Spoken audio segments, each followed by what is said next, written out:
And I think we're live. Hello, We are. everybody.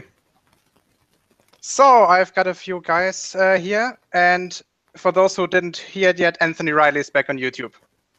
Actually, he was never really gone. He didn't leave. Yeah. So about 2.5 weeks ago, 2 days after the solar eclipse in America, Anthony Reilly deleted his channel because reasons. And he said that he would leave YouTube for the simple reason that, quote unquote, it's not the right platform for discussing the truth. But on the same day, he made a new channel, which or where he is currently publishing new videos, which are as stupid as they used to be. And he's not hiding that it's him. Well, Not anymore. Not Yeah, anymore. Yeah, initially he was hiding that it was him. I mean, it was pretty obvious that it was him because of the way he was talking and where he was posting comments. Yeah, but Gio, give yourself some credit. It's because of a mistake that you made that Yes, we were able to verify it with him. Yes, that is true. So I was accidentally sharing some information with Anthony that I shouldn't have been sharing. It was leaked metadata, and I fucked up a little there. But in the process, Anthony Reilly doxed himself, which is kind of hilarious. Did he go full G-Man? Well, he didn't go G-Man. He tried to use the information in that metadata, which the only thing that we've changed since then is remove the name of the camera owner. But Gio tried to delete all of the pictures metadata for the camera owner, but he skipped one at least, because Anthony got a hold of the original metadata and got the name. And he was the only one to get that from Gio. Nobody else was given those pictures outside of our group that actually went down to Tennessee and took the pictures. Whoopsie.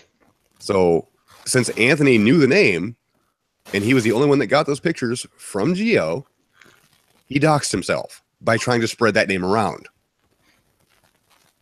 Yep. He gave it to Ranty Rant. He gave it to Bob from Glowbusters. He gave it to Mike, or is it Mike? Mike Helmick, yeah. Yeah, it's Mike. So they all had the name. They all had the original pictures with totally unaltered metadata. Now the only way they've gotten that is through Anthony. Right. Can you guys hear me? Yeah, we can hear you. Hello, I'm Mariah. Hello. Oh, here comes the light speed diarrhea. Yep.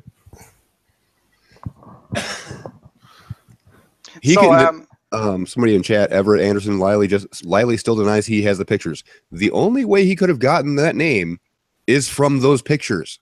So he's lying again when he says he doesn't have the original pictures. Yeah, I mean, in the comment where he first commented under the new channel name, somebody immediately noticed that it was Anthony, and he was denying it for, I think, 2 or 3 days, more or less. Well, he was denying it in the conversation with me and Soundly and Mike on Miles Davis' channel. He was denying it until I pointed out that he tried to dox the camera owner. And I was like, okay, let me backtrack and ask anybody if they've given the pictures out to anybody. And I knew I gave them to Gio. Nobody else has given the pictures to anybody. And I asked Gio, did you give those to Anthony Reilly? And he said yes. So the only person that had that information was Anthony. And he has the original pictures. And he's still wanting the original pictures for some reason. So go ahead. And Yes, this is the.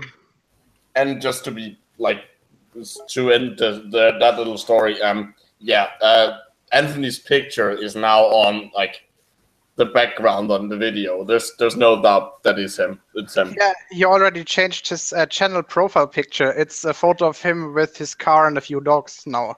He's not exactly subtle. No, not really. That dude's still relevant? No, he's just funny. No, he's one of those people that kind of makes himself relevant by the simple fact that he's so absolutely fucking ridiculously stupid that you can't help but comment on it. And I actually have a correction for you, Gio. You said weren't really sure why he deleted his channel or because of reasons. I actually have a very sound hypothesis on why he deleted his channel. Because we would point out that he backpedaled on his bet regarding the solar eclipse. One of them, because he made a bet with himself. There was, he made the several bets with other people, but he made one with himself. Yes. He said, and had no stipulations behind this. If the eclipse happened like it was predicted based on the heliocentric model and was viewed from the UK in the way it was predicted, that he would support the ball Earth. Well, a flat earther recorded it from the Isle of Man. And within 12 hours, he made that video saying he was going to delete his channel in 10. Because you can't trust anything on YouTube. No, it would have been different if a globe earther would have recorded that footage, but a flat earther recorded the solar eclipse from Isle of Man. So he had no way out of getting out of his own word. He couldn't back himself at that point. He had to delete his channel in order to save face. Yeah, I bet that if it had been a globe earther, he would immediately say that footage would be fake. Yeah, correct. Yeah, it was a electrolysis. JPEG. It wasn't a RAW. It was a JPEG. So it's fake. Oh no! We're talking videos here, so it was obviously CGI, either CGI or electrolysis. Oh God! Oh, both. Don't do that. I need a trigger warning for that. That is don't do that. So I'll Sean, I'll copy a comment I said to my brother earlier because he said something ridiculously stupid, and that is that I will murder you, chop up your balls, use them as fertilizer, and make your girlfriend eat carrots with your balls in them. Nice. What? Well, she'd get her protein. That is oddly specific. That's quite it's a good source of vitamin A. and vitamin D. Oh no! God.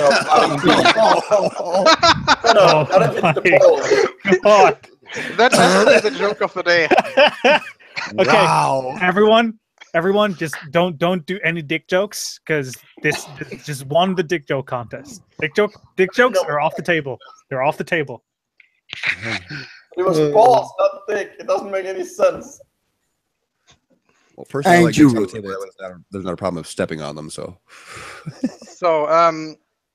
One thing that happened after Reilly was back was this entire thing with Mike.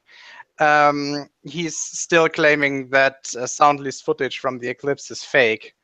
Soundly, do you want to present why he's full of shit? I mean, I'll give the overview if you want to go into the details. But I mean, I'm not a digital photograph expert, but what I do know is that I took the picture and it's authentic. So I was looking for the, what he was trying to say was happening in the whatever manipulations he was doing, where the green channel only had the image or whatever. And I ended up, just doing a basic Google search. How does JPEG compression work? And which led me to the color space of YCBCR. And if you actually decompose the image into that color space, you realize that all of the luminance information is on the Y channel. And that's where the image is, the image of the moon is. And the red color or the blue color-ish channels, they're called red diff and blue diff channels. They don't have anything. They're basically just noise. now Which makes a lot of sense because, I mean, it's essentially a black and white image. I mean, that's essentially what it is because it's so black and white. Now, I have to clarify something that, or you can clarify something for me, something about that for me. You said that there's the luminance channel, the red channel, and the blue channel. Well, it's Is there a green channel?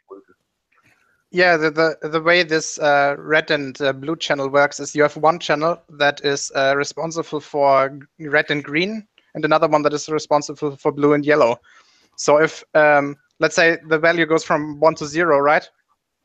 I mean, it's obviously digital, but when it's 1, then this pixel is completely red on that channel, and when it's 0, then it's completely green on that channel, and everything between that is a shade of gray. And the same thing goes for the blue-yellow channel. Wait, Yeah, that's more or less it. It's. I would think that it would Yeah, be. it's a chrome. It's a chrome. It's a. chroma. It's I don't- It's not a shade of gray. It's a. It's a It's monochrome grayish. overlay. Right. Yeah. Oh, Right. okay.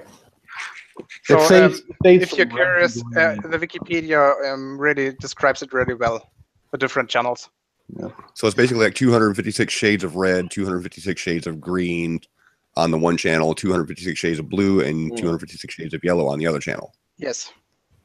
So it's two monochrome channels in a single channel. The thing is that the green is actually overloaded. They actually sacrifice red and blue information, and they like the green information that actually takes up about 60% of the image. So anyway, the point is that when you break it down by that, when you decompose the image by that color space, all of the information for the moonshine is in the luminance channel, which intuitively kind of makes sense. But yeah, basically these guys are doing exactly what Numdynum and all of them have tried to do. They basically claim some type of photo forensic expertise whenever they don't know shit, and they just throw shit out there and make accusations because they want to, and there's no other reason, because they have no good evidence whatsoever. Now, I've run these photos through both versions of photo forensics. There's one spelled with PH and there's one spelled with an F. And neither of them show any kind of image inserted into the primary image. Right. I keep asking Mike for the image that he claims exists that he got from Globebusters. I keep asking for that, and he is yet to provide it. I wonder why that is. I wonder why he won't provide that image, or at least a SHA code for it. No, no idea. No idea. Well, he did make the comment that SHA codes don't matter at all, even though you've demonstrated pretty well that they do. Wait, what? Yeah, he made a comment in one of his, I think it was in his short video, he actually said that SHA codes aren't relevant. Except that they identify a specific file. Yeah. I mean, when you're talking about chain of evidence, you have to know what file you're talking about. Where did it come from? If you can't prove that it came from us, then how do I even know what that file is that you're altering? He never showed a SHA code. I could just say, that's not my file. It's like, what file is that? That's some file that you took a picture of. That's something that you did. That has nothing to do with me. Like, unless he can prove that he's looking at a specific file, then it doesn't matter what he does. But then even if he is looking at a specific file, all you got to do is break it down, decompose it by the YCBCR color space, whatever they call that, YCC color space. Well, I'm looking for the comment now, but I know that somebody asked him specifically why he didn't show the SHA codes, and he responded to that. Well, that's how you identify specific files. As a matter of fact, the true photo forensics people, the people I once had to serve on a jury, and one of the I can't go into specifics, but one of the cases that we dealt with was photo forensics related to the cyber team in Baton Rouge. They found a pedophile, and the way they found him was with SHA codes, because he had a file sharing system out there, and they were able to grab the SHA codes that he was using, and of the files that he was using, and they can identify. There's a national database that has SHA codes and whether or not it's child porn or not. So you don't even have to look at the image, and that's what they did. That's how they caught him. So SHA codes do matter because they identify a specific file. Okay, I think I found it. And then you can use the compare tool I showed too. I mean, I found it. Take two images, compare them visually. It's on the hour-and-a-half hangout that he had with Reilly. Everett Anderson asked him, I noticed that in this video there was no effort made to verify the photo you were analyzing was the same as Soundly's or Sean's original, according to the SHA-1 hash codes or image magic. Unless and until you do that on camera, you have proved exactly nothing. And his reply was, the hash codes have nothing to do with it. Well, that just all it does. That just illustrates that he has technical ignorance, and the same thing with the color space for JPEG images. It's just a technical ignorance, and it's something that you can look up on Wikipedia, and it's not something that's hard to even know as a layperson. It's just a lack of effort.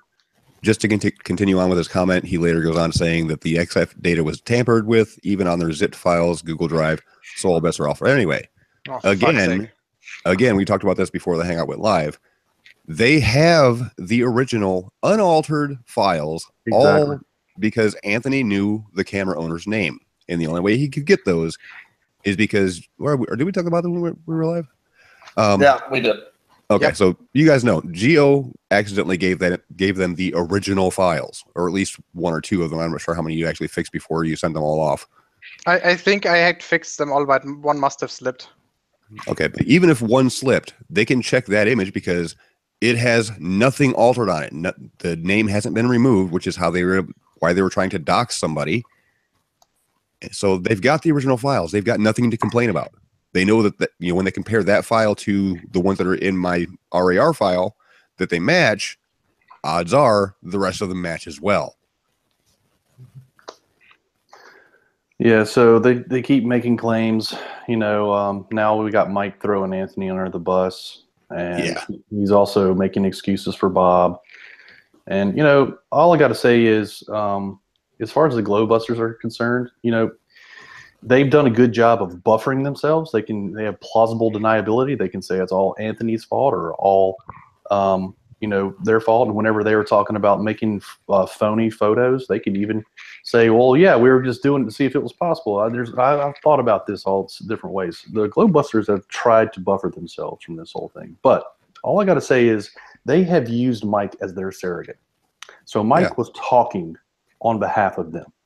And he does that all the time, and they've done that in the past. So in the past, it's been known that Mike is a surrogate of Glowbusters. So now, if they really want to step away from this, they're going to have to step away from Mike.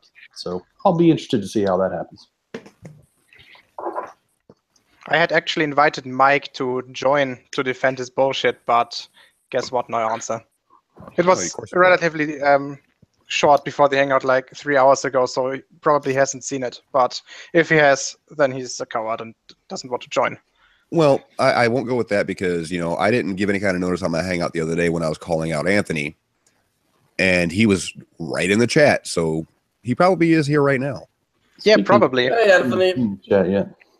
What do you guys think? How many sock account does he have? Anthony probably none, actually. Yeah, I think he just has the one channel. I think he might have one. Possibly, but I don't think he would really be using it. No, I mean not publicly, because it's at this point it's too obvious when it's him. Well, I don't think that Mike wants to join or say anything in chat because he knows that he's probably gonna have to take his grandma somewhere again, supposedly. But he's gonna have to go right away, but he'll still sit there and talk for a half hour in chat. Yeah. Oh, Rhetoric and Discourse is here. Get your ass in here if you can. Yeah, and Mike wants to know why I went off on him is because he did exactly what every other flat earther does. He'll sit there and be big and brave in chat. You invite him in, which I send him a private message, and immediately, well, I have to go, and then he stayed in chat for another half hour. So yeah, he's just a coward, can't face things, face to face. Or he's a bad grandson.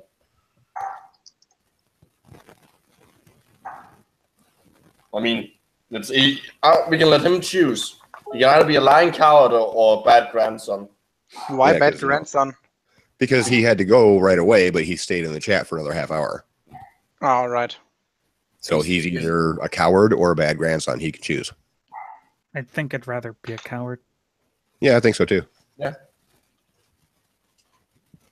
I wouldn't want to piss my grandma for a half hour. She'd slap the shit out of me. Well, none of mine are alive, so that's kind of hard. Oh. And to answer your question, soundly about the lines, the horizontal lines going across the pictures, that's just a sensor error. That happens with really high contrast item, pictures all the time. It's a CCD sensor. I forget the. Yeah, not necessarily with high contrast. I recently took some raw photos with my Canon DSLR, and even at high luminosity, they show these stripes. I think this is actually maybe a little bit blurred out when compressing it to JPEG, but in RAW you can clearly see it. There is a camera effect, or is a sensor effect that happens that I forget the technical term for, and that is if the photons carry enough energy to overload a pixel array, Yeah, that's not the line. will- That's not what we're actually talking about. Though we're actually Yeah. talking about a solid discoloration about a third of the way from the bottom of the screen. Oh, okay. It's brighter for the bottom third than it is at the top 2/3. Okay, yeah. No, because I was thinking about the one that it'll give you either like 100% horizontal or 100% vertical streaks across. Right, depending on how the sensors are aligned in the camera. Yeah. And some I cameras don't will remember actually what the do technical term horizontal and vertical depending on how it's built. Yeah. It So has you a get technical term, but I don't remember what it is. But Yeah, it's essentially a it's CCD. photonic overload. It's CCD bleed over. Yeah. It's just so much light is bleeding over to the next pixel on the sensor, and it just keeps going until it runs out of charge. All right, guys, I'm going to have to step out and get back to work. All right, Okay. have fun. Thanks, Do. Bye. Later. Bye. Bye. No, wide awake is not Reilly. Oh, also, Right. I wanted to touch on one thing, and that is, do you see how he went on a rant about essentially talking about dynamic range? Yep. How a compressed JPEG doesn't actually offer any dynamic range, so you can't extract stuff out of the black levels in it. Mind if I do a quick demonstration from 2 photos I took no more than like, I don't know, 90 seconds ago? Sure. Just share your screen so I can stream you. So I just took an image of a corner in a room here. Mind the clutter. It's a clutter corner. Okay. So this is a clutter corner, and this is there's actually no lights in the room. This is taken off of a cell phone, by the way. And yes, I know it's a vertical photograph. Sue me. Okay. Oh, Houseway is taking photo lessons from Nature Hacker. Yeah. So this is just At least it's not him in no shirt. well, you don't want to expose anyone to that.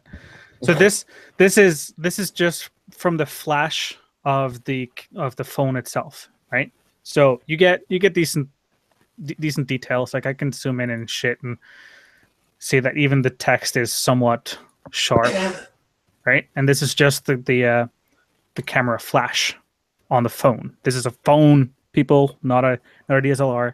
This is just for demonstration purposes. And then you have this. This is with everything off. You can see some whites. This is just because the only light in this room is the monitor I'm sitting in front of right now. So it bounces off of the wall somewhat, and I can sort of make out what's on the shelves, but I can't tell what's on them. And in the photograph, it's practically impossible to see what this is even supposed to remotely be. You all agree? Agreed. So apparently there's this thing about JPEGs and compressed images where you can't actually get details when everything is pitch black.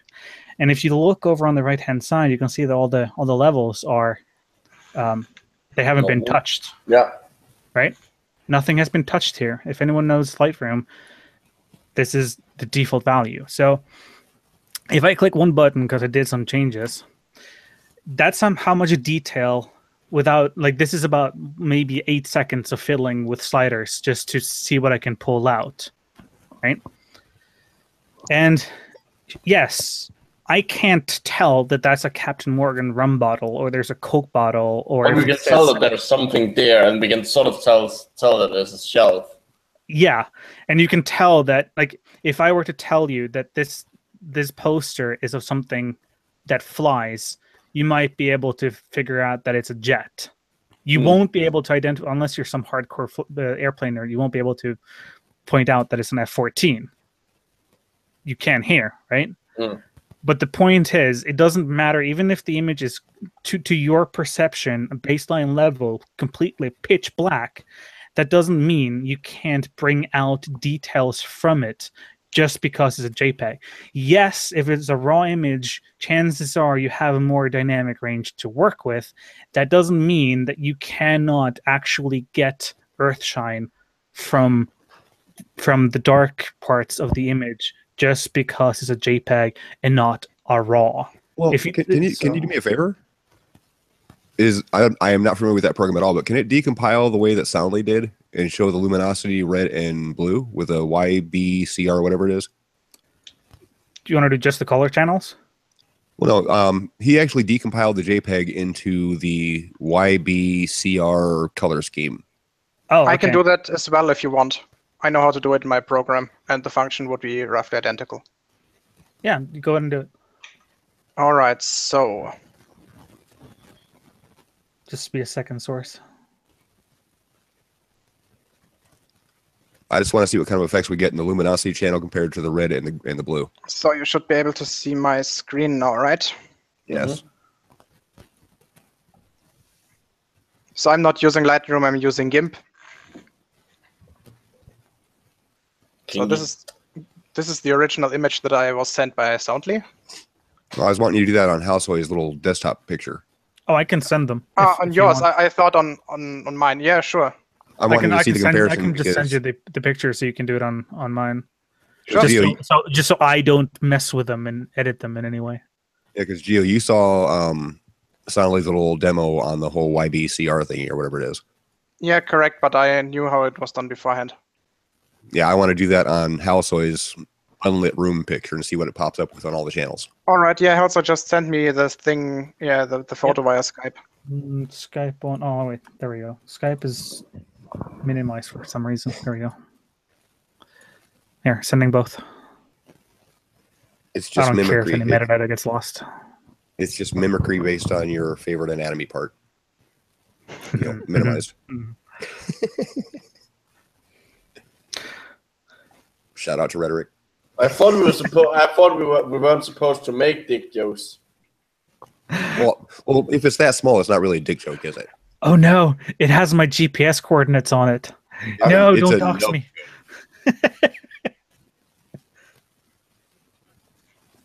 You can even say flash mode, no flash, compulsory. It says, I forced the flash to be off on the black image. All right, so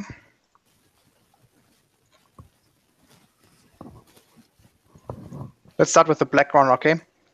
Yeah. Yep. So here we go. Yeah, this is the JPEG. So what he did was, first of all, tear it down to 3 different components. And he went to the bottom one. I think it was this one he used. Yeah. So we got luminosity, then blue, and then red, right? Yep. And here we still have the original in case we need it somewhere. Here it is. All right, so let's switch these 2 off first. And now, so this is the levels tool. So you see that most of the picture is quite black. And what we are doing is we're practically redefining the color the luminosity. You're sitting what the highlight tolerance is? Yeah. Oh, here we go. And that's Not on the bad, luminosity channel. Yep. Now do the same thing on the red and see what happens. There's a shitload of we detail, need even in the complete black portions of the image. that one.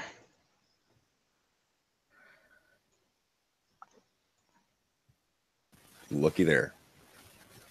Oh dear. It's going to pull out nothing. No, there really isn't that much. Oh, look, there is no moon on what channel? It's in German. What channel is that? That is red. Okay, so there's no moon on the red channel now. Hey, where did all my stuff go? Did you steal it? Did you steal my shit? Fucking Germans, man. I fucking swear.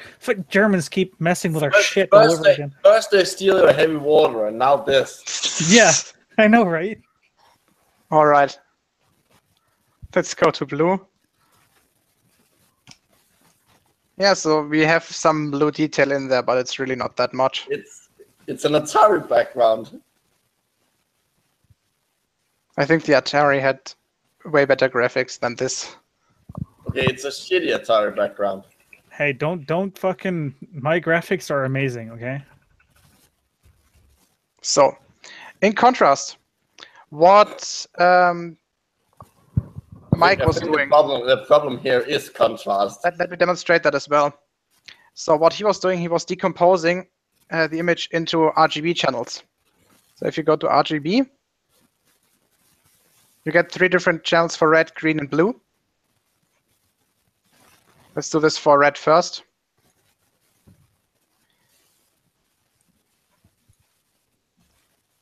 So as you can see, it's already on the dark part.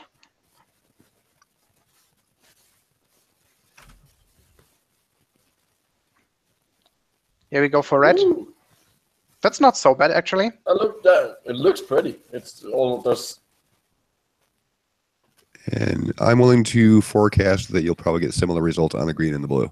Probably, yeah. Because it's not using that weird composite compression. So Looky this there. is green. And last but not least. Oh, I think you're doing it on the green one again. You didn't switch layer. Oh, fuck. So we can safely say that Mike's methodology is to do the RG or the YBR or whatever it is, and then say that the luminosity channel is the green channel. Ooh. Basically, yeah. Well, and So- and obviously the blue channel is more in this picture. So Yeah. apparently our luminosity channel is the blue one. See, even my shitty images tells me that my favorite color is blue. So I think we've figured out why Mike's getting the results that he's getting is because that's what he wants to get, and he's using a compression method that will guarantee his results. Well, it's also the fact that they probably don't have the first fucking clue what they're doing. I mean, they're always claiming some sort of expertise, which they obviously don't have. Remember Nambi, who claimed to be a TV expert or something? But Quickie just made the comment in chat, says luminosity is not the green channel. You're correct, but that is what Mike is passing it off as. Yeah, I wanted to bring these pictures up just because that's when he said that I was just like, you don't have the first fucking clue what you're talking Mike about. Helmick is in the chat. Well, Mike, do you want to join? Come on.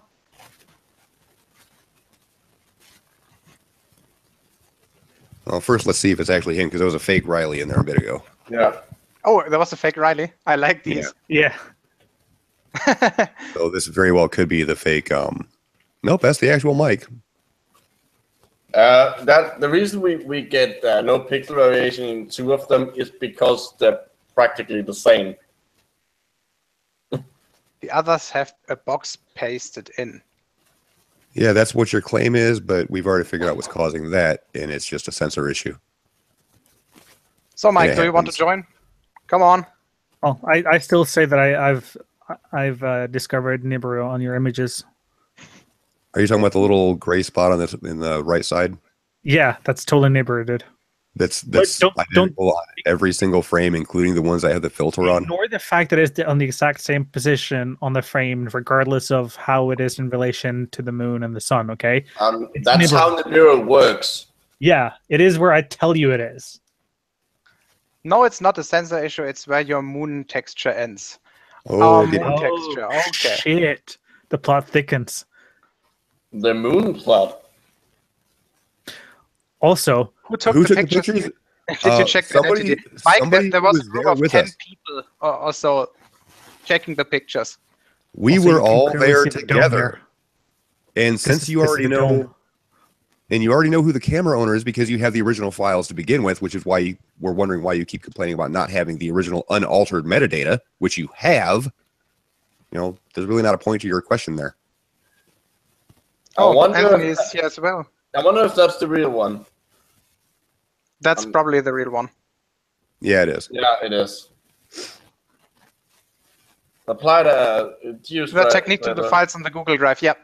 So this morning, Anthony sent me a link to a Google Drive with some footage that was taken by flat earthers. Most of the pictures are from the partial part of the eclipse. So you really don't have a link? expect. Yeah, sure. Wait, let me find it. Actually, Mike, Share it, right? Mike, I actually read several comments earlier in this hangout where you complained about not getting the unedited metadata. So you just lied outright. Thank you.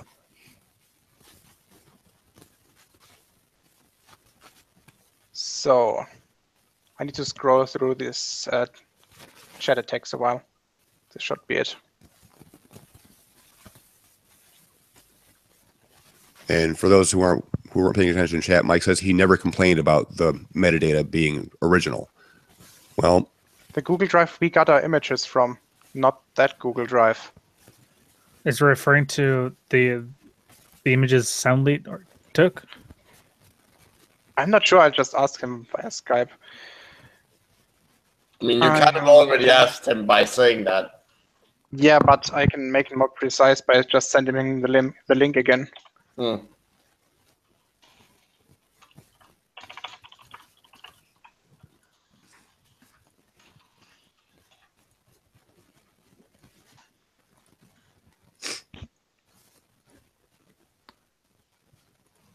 Mike, I was there when the pictures were taken.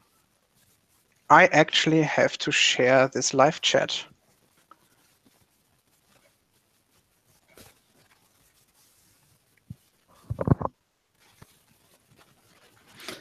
You guys are being taken on a ride by Soundly because the images are fake because we said so. Pretty much. And even an overlaid image will show up on photo forensics. Why haven't you run it through that, Mike? Well, you guys are being taken by a ride for Soundly. I wish someone would take me for a ride. I mean, so far Soundly's ride has been pretty good. I'm enjoying it. I haven't been Especially privy since to it. Especially, Mike, since you were the one that claimed that it was a 72 DPI image overlaid on a 300 DPI image. If you can get Sean and yourself only in, less stomping on each other, get us both in for a talk. So what's the deal with mentioning DPI? Because that's actually a format that most cameras put in the metadata. Well, yeah, I know, but like I guess it's if you want to print it off at original size, it's dots per inch on a printer. No, I know. I'm wondering why that's even something that's up for discussion. Yeah, what I'm curious about is how can Mike determine that the allegedly added picture of the moon's surface is in 72 dpi? Yeah, I mean, it's pretty specific of a number. I mean, you really need to back that one up. Yeah, I mean, is there even any way to determine that? That's the question. Well, okay. So my cameras or my phone's camera captures images in 72 dpi. If that's of any relevance. Well, now he's saying it's a lower resolution image of the moon, but was taken. But he's saying that the D4, which is capable of doing this, but there's a very specific requirement for the D4 to take a picture, and then use that picture as an overlay on another picture. The D4 can do that, but why would one be in one resolution and then the second image be used in a different resolution? Oh, you're talking double exposures? Basically, yes. One thing I'm curious about, Sean, is when you guys took the pictures, you didn't intend it to show Earthshine at all. You were using it for a time lapse, right? No, we were actually trying to use that telescope to get Earthshine, and we didn't think we got it when we actually initially looked at the images. All right. But we didn't, and that was just based on the exposure settings that we had for it. We didn't actually think about it until like a day later to actually just raise the light levels across the board and see if we got anything. And lo and behold, we did. It would have been clearer with less noise if it was a raw format, probably. Well, the issue we had was we did it with a very high ISO. We started out at 1600 ISO and had a short shutter time. 1600? I think the picture that I got had 900. Well, the very first one in the series is a 1600, then the next a couple down are 1000, and then it goes to 900. All right. But a lot of these people don't understand that ISO, 1600 is not a high ISO. That's actually the maximum for most cameras there, Anthony. New cameras, I think, can go higher. The EOS 550 of my brother can go up to 3,200, I think. If you want to talk low light photography, there's only one king currently, at least as far as like quote unquote budget, but it's still an expensive camera, and that's the Sony A7 II. It's like it can reach into, what is it, like fucking 380,000 ISO or something. So it can be essentially pitch black, like you cannot physically see, and the camera can still pick up details. I just can't believe that Anthony said 1600 ISO is not high. It's the highest for your standard camera. You have to go into specific cameras to get into 3200 ISO. The annoying thing about raising the ISO levels is always that the higher it is, the more noise from the sensor you will get. Let me. Which is why we got all of the graininess on the moon. To give you an idea, you know, if you can check this, I might need to send the file again, Gio, because I'm not sure what if the metadata actually survived. But the pitch black image I took earlier, that's a 3200 ISO. Let me say a couple things real quick, just to kind of to correct Sean a little bit. The 8-inch telescope we were doing a time lapse on, I honestly never thought we'd be able to get any type of moonshine off of that one. That's why I had the 6-inch telescope set up, but I was manually aiming, and I was cranking up the exposure way up on that one as high as I could go. Now my T5 goes up to a 3200 ISO, but it's like crap at 3200. It becomes noisy as all hell, probably. Yeah, but there are cameras out there that have like ridiculously high ISOs, but they're like super expensive professional cameras. That's why I said that for your standard run-of-the-mill camera, you're not going to get higher than 1600. Exactly. So just your normal setup, you're not going to get very high ISOs. Yeah, there are cameras that will go way higher than that. For your standard camera, the lowest ISO you get is 100. There's cameras that will go down to 50, but again, you're paying out the nose for them. Yeah, the D4 might actually have a high ISO. I'm not sure about it for sure. So, I'd have to look at it. I just know that the first picture was taken in 1600. The next couple were at 1000, and then all of the rest were at 900. All right, so chaos will ensue. Anthony's going to join. So I just want to put this out there. The camera I mentioned, the A7, the Sony, because I'm a big Sony fanboy. Okay, yeah, I'm gonna put it out there. Yeah. But the A7S II has an extended ISO range, meaning it's not true ISO in the traditional sense. It boosts ISO through software and all kinds of magic woo-woo that is too complex for anyone of any normal caliber to understand. It reaches to 409,600 ISO. Holy shit. How fast of a shutter speed do you have to use to make anything usable out of that? Now, here's the kicker, okay? The images at that ISO on that camera I wouldn't classify them as usable for anything. Yeah, but they're like they have basically the same sensor, and but they have the A7S2 and they have the A7R2, and the A7S2 has like a 40 megapixel sensor. Yeah. But I think it's the R2 has a 12 megapixel sensor, but it sucks up light at night, so you can take night photography with it, basically. Yeah, it's so unless you've seen images taken, just do everyone do this. Like just Google A7S2 night photos or dark photos or whatever, and just be mesmerized at the details that thing can pull out of nothing. And I mean, like, you wouldn't be able to see nothing and still be usable, but that's like on the extreme end of the scale. The point being that modern cameras have gotten sensors and algorithms in the processing of the image so well down that we can now take images with relatively low levels of noise in essentially pitch black environments. Now, this is only relatively new. It's still only a few years old. But if you have a camera that's like 5+ years old, or that isn't, we're talking like 5-figure US dollars prices, right? You won't be able to get those same results. So most cameras for the everyday man will have too much noise past like 1600, 3200 ISO to have anything useful, or at least anything beautiful to look at when the image is done. If you take a look at my screen, I just took a screenshot of my DSLR camera, and you can see that the maximum is 1600. Yeah, for most standard cameras, that's where you're going to max out at, because anything beyond that, you got to have really incredibly high shutter speeds. Otherwise, you're just going to get noise on your pictures. I think my my old Sony actually goes to 12,800. Yeah. I'm sure that's not something you're going to go to Walmart and buy. It's the professional cameras, or the, I would say, mid-range amateur to professional, that have the higher ISOs, but even those are like 12,000. you know, 12,500 or something like that. I've seen one of those on I think it was a Canon 7D. So the one I have is a Canon 1000D, so it's literally the cheapest Canon DSLR I think that was ever made. Right, that comment there by Soundly just is not true. What's that? What was it? What did you quote for the high-end cameras having high ISO? The A7 400 and wait, what was it?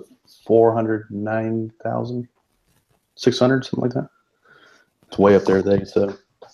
Oh, I just checked. So my actual DSLR it's an old one. It's a Sony A33.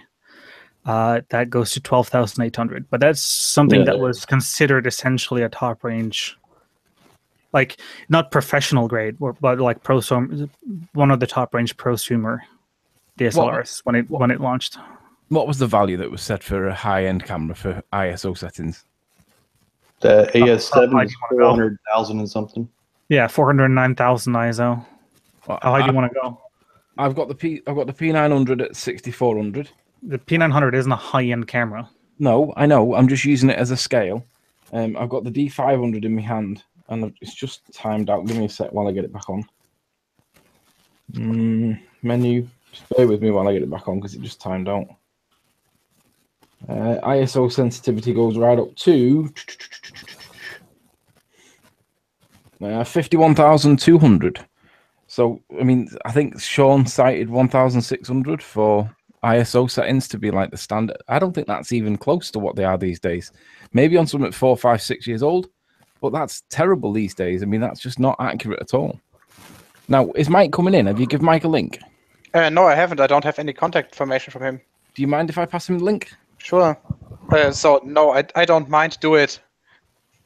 Let's get Mike in because he was the one that did the majority of the research on this, and there's definitely some misinterpretations or misrepresentations that are going on here. Because one of the key ones that you keep asking for the photos with the resolution image in it, you have the photos. They were on the Google Drive that we were referencing. That's why we asked for the shot codes. No, they're not. They are. They're the photos that we were using. Well, then there's not a 72 DPI overlay in it. I don't think the point of. I don't think it's sensible to quote the 72-bit. He was very clear on that, so we are going to quote it. Wait, I shouldn't quote exactly what he said in his comment. The point he's making is obviously on the last video that I just presented. I basically just showed. Listen, the point he's making is that there's an overlaid image there, and he gave a very specific resolution for it, so we want that photo. That's what he's saying. That photo. It's the no, we don't. He's saying that, but just I could say the sky is purple doesn't make it true. So what I'm asking for is an image that actually has a 72 DPI overlay and proof that it is a 72 DPI overlay. If you give me an image like that, it won't match our shot code. Soundly, the point he's making is that there's an overlaid image at low resolution on top of a higher resolution image. And he is wrong. Right, so it's go to the Google Drive that we were given as the reference, download the images, raw. That image that I'm talking about is on the Google Drive, and he is wrong. So pull that image up and let's go through the forensics that you guys were going through before. We just did. No, you haven't done the forensics on the photos that you sent us. Yes, Gio just did that. Should he do it again? I didn't see that. I didn't do it on your footage, Soundly. Okay, go ahead. This hangout. Yeah, but it's no problem to do it right now. So wait. Before you do, let's try and get Mike in. We did demonstrate Mike's technique and what happened on a completely pitch black room, and it came up with the same result he did. That it was only in the luminosity channel where it showed any detail. Yeah, but you're missing the point with that. I saw that part of it, or the end part of it, where you were saying that, oh look, the color comes out of it in the dark room. That isn't the point we're saying. No, not the color. Yeah, all right. You missed the first part where we actually showed the method that he used to only show colors or to show details on one channel. All right. Well, the sense we duplicated his results with a picture that Houseway just took on his cell phone using his first method, and it matched his results because the results don't show much because it's the way they're. Sound can explain it better again. It's simply the fact that there's not much color detail to pick up. Yeah. But let's just see if we can get Mike in first, because otherwise, if he comes in halfway through, we'll have to repeat it. Yeah, let's give him like 5 minutes or so. That's fair. Because he was here a minute ago. Well, he probably got the invite and did the same thing. He had to take his grandma somewhere all of a sudden. Well, I don't know what his routine is. I mean, I had to stay up till 4:30 in the morning to do that video for you, so that the video could be done at a time that suited him. He has got a life, as do we all. You know, you have to work around each other. I mean, Stanley was in I don't know work about before. that. I don't have much of a life. No. Well, yeah, Well, I should be working right now, but here I am. Well, I appreciate you being here, Stanley, because it allows us to actually speak to you and sort out some of the issues that are being claimed as not being there. And I'm like, what? Hang on, we've already dealt with that. I mean, Anthony, the last year you've done nothing but make false accusations against me, and I've proven you wrong each time. And I've been publicly. distraction. Let's stay on topic. What are the? No, it's not a distraction. It's a no issues that you guys have. Credibility. It speaks to your credibility, which you have none. You make false accusations. That's all. Listen, that's all you do. there's a difference between making a mistake and doing fraud, and that's what you're doing. Is that why you deleted your making images? Hey, so and Anthony, just as a friendly note here, don't talk to people about fraud when you're the one that made a challenge to yourself, bailed out of it, and pretended it never happened. What are you talking about? Your own challenge to yourself about the eclipse observed from England or the UK. Yeah, and this is where there's a total flat earther caught the eclipse from the Isle of Man, and you turned around and deleted your channel because you couldn't man up and keep your word to yourself. Do you want to tell Sean in front of everybody the reason why I deleted my channel? I sent you a copy of the message I sent to Slice Barcane that neither of you read out on the video that you did. Reddit just sent it to me. The only thing I got was a copy from what you sent to Sly. Yeah. So you and Sly both knew exactly the reason why I removed it. Would you like to share it with everybody? Because, I mean, you lied by omission. You didn't. Sure, if I find it. Read it. Give me a second. Because I told you exactly the reason why it was. Sly. I have to find Sly's Skype address again. Give me a second. I find it interesting that you didn't even reference this in your video where you and Sly were both in the hangout and neither of you mentioned it. I find that lying by omission. Well, while he's looking that up, can you give the answer as to why you didn't keep your word, Anthony? With regards to what? You said that if the eclipse was witnessed in the UK as predicted by the heliocentric model, that you would support the ball Earth. Yeah. It was filmed by a flat Earth. Hold on, Anthony. It was filmed by a flat earther, and you saw the video. 10 hours later, or 12 hours later, you made the announcement that you're deleting your channel. Well, we will make. I'll answer that twice. Once by Geo reading the email that I sent to him, both him and Sly. To which of my email addresses did you send it? Outlook or web? Skype. Wasn't it sent over Skype? I don't think you sent me a message over Skype regarding that. I print screened it and sent it to you on Skype. Ah, yeah, that's where it was. Yeah.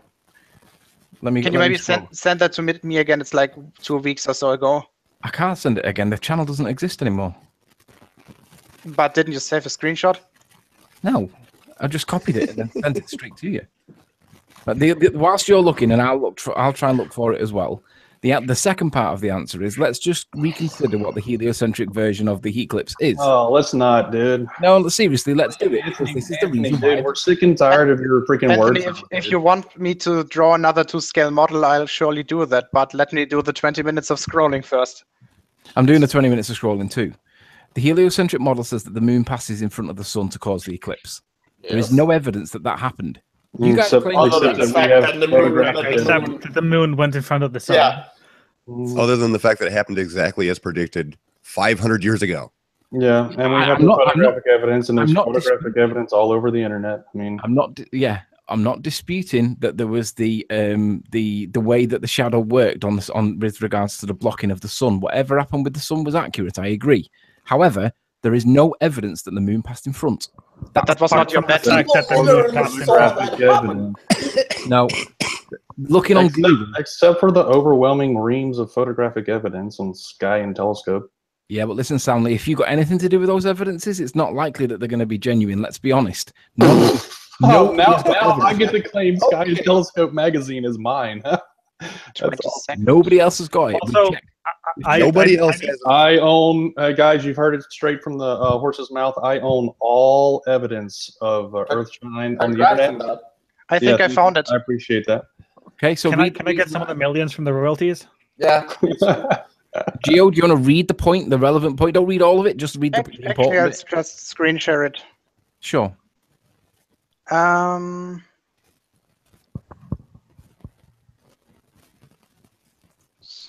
Yeah, I have it as well. I think it's this one. Yeah, Oh, that's it. nobody else has a photo of Earthshine, but I'm looking at about 758,000 of them on a Google image search. Yeah, Hey, there It's might be a all fake, reason. Sean. All Sean, I own those. Yeah. now you have to pay soundly. All right. I so, want to so know actually, who funds this. actually, let's do exactly what Anthony wanted us. Let's read this. Just read the point, the relevant point. However, we did see evidence of it, and I was wondering how the fuck this is possible when everything in my body tells me the sun is actually close, as it seems. I know you disagree, but that's fine. It's the reason why I debate you with shit. I do think you believe the model and probably know there ain't no curve, but I don't class you as a troll. Is that the relevant part? Keep going. Here's where I'm at. We did see evidence of a partial eclipse as per the model. I concede it was close enough for it to be a concession. There's a fucking massive but though. It's meant to be the moon that's causing this. Causation is the issue.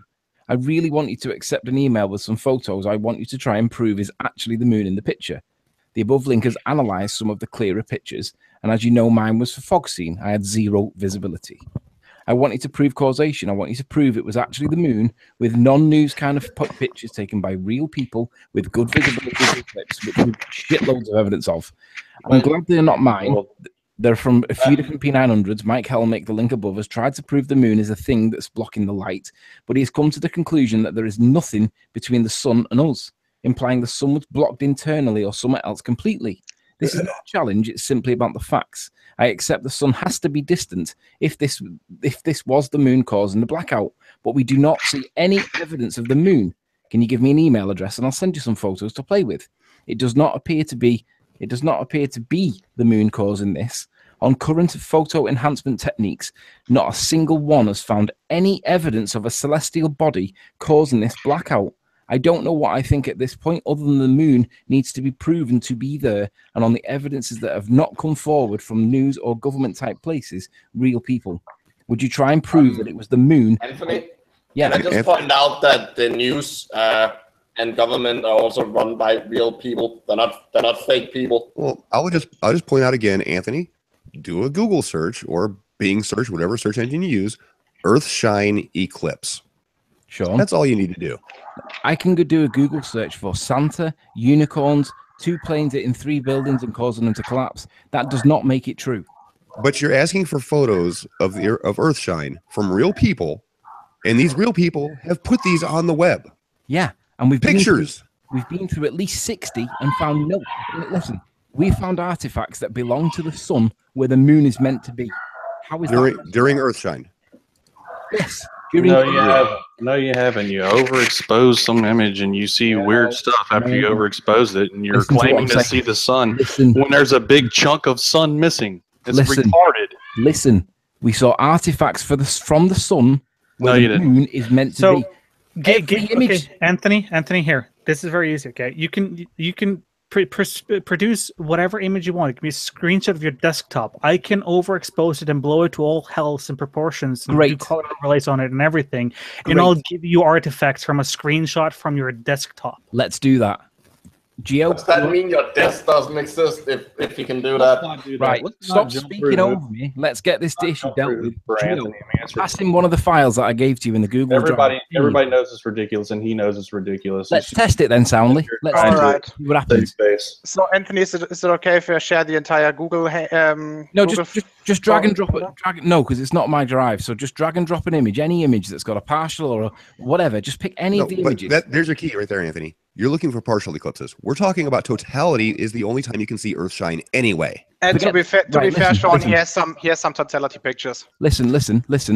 We're trying to. The point I'm making is that there are artifacts that belong to the sun where the moon is meant to be. And here's the test. Here's the test that I was actually going to do in a video to prove that Mike is full of crap with his little analysis thing.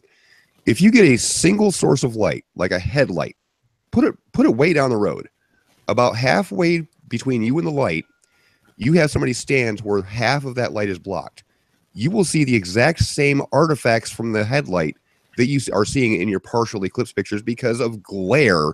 You're a dumbass. So I just want to ask a question. I assume you know what albedo is, Anthony. Let's just do the test. Let's get any image, Geo, pass it over to whoever it was that asked for it, and let's go through any analysis process that he requires, that he wants to do. And if he doesn't find it, then we'll tone it down and we'll show him where to look, because it might be that he doesn't have the skill or the technique.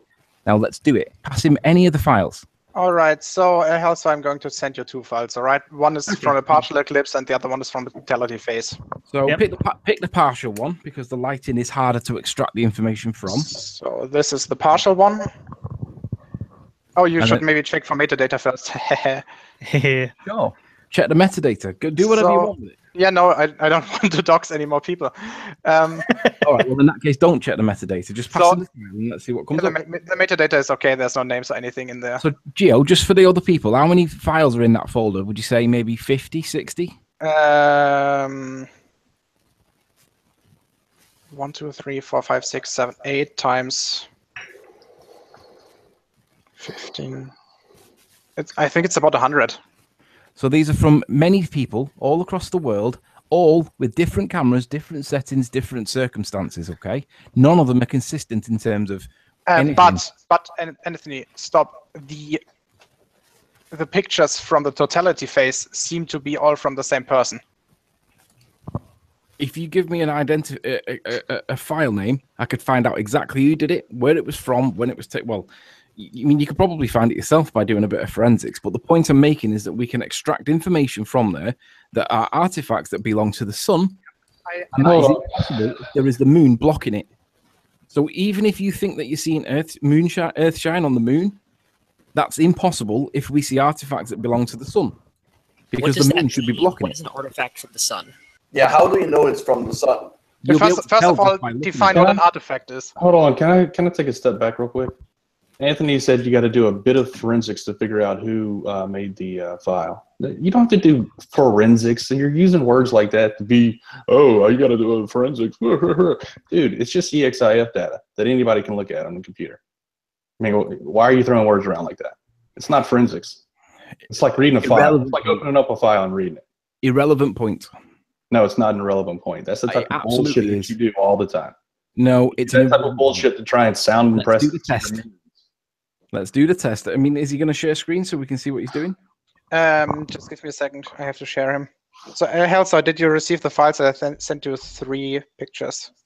I think I have them. And Halsor, you can pick any one that you wish. Yeah. So, what exactly are we looking for? Well, share your screen so we can see what you're doing. Or present to everybody, whichever's missing. So these are the images. These are all of them. Or these 3. Yes. Could we go with that one? Yeah, the one that's got the part. Yeah, that one will do. The partial. Okay. Now, you just play around with the levels any way that you want to, and we'll give you, say, a minute or 2 just to mess around with them and see what you can extract from the photo using techniques that you consider to be, suitable. Well, I need to know what I'm looking for, because you're looking for artifacts that belong to the sun. So we're talking like. Well, I'm about to show you. Explain what artifact belongs to the sun is. Right. Everybody else, just stop talking. What was your question? I didn't catch it. Explain what an artifact that belongs to the sun is. I'm about to. I'm actually showing one on my screen right now. This is what they're doing, and they're saying that the moon's not there because there's images or artifacts from the sun showing in front of where the moon is supposed to be. It's called glare. That's all it is. Are you saying that this silhouetted image is not actually there because there's artifacts from the sun? Are you arguing that that's glare? Is that what you're going to say? Are you saying that is not an actual physical object that's partially blocking the sun? No, listen, I'm not going to say anything at this point. Let's just allow him to spend time playing with levels. You've had your shit thrown back in your face. No. Wait. Give him a chance to work through this. Whatever technique he learns or whatever, just let him play with it and see whether he can pick out anything that belongs. Hang on. Okay, define belongs to the sun. Right. All right. Let's change it. Like, you can have either belonging to the sun or evidence that the moon is there, a celestial body that we can land rockets on in the foreground. So you can go for either. Which is why you wait for totality to where the sun can no longer be seen. You can't extract unless. Okay. So this brings me back to the previous question. I had to. I assume you know what albedo is. I need to go. I need to answer this call. Give me 2 seconds. I'll come straight back to you. Ugh. It's Mike to give him script direction. I guess this is what he means by artifacts belonging to the sun that you can get. So is he talking about the lens flare, like in front of the? He's talking about just the glare overload. Yeah. And that's supposed to say that the moon's not there because there's all this glare coming around the corner of the moon. Oh, the extra shine on the outside. Oh. Is this supposed to belong to the sun? That's what they're claiming. Yes. Okay. Again, it actually looks quite pretty. The pixelated. Which a sensor overload. This might just be me. This kind of looks like a sun vagina. Which brings me back to my point that he's not going to find Earthshine in this image because the sun is just too goddamn bright, and they're using a filter. I just want to say, like, if this looks like a vagina to you, I feel sorry for you. But okay. For his wife.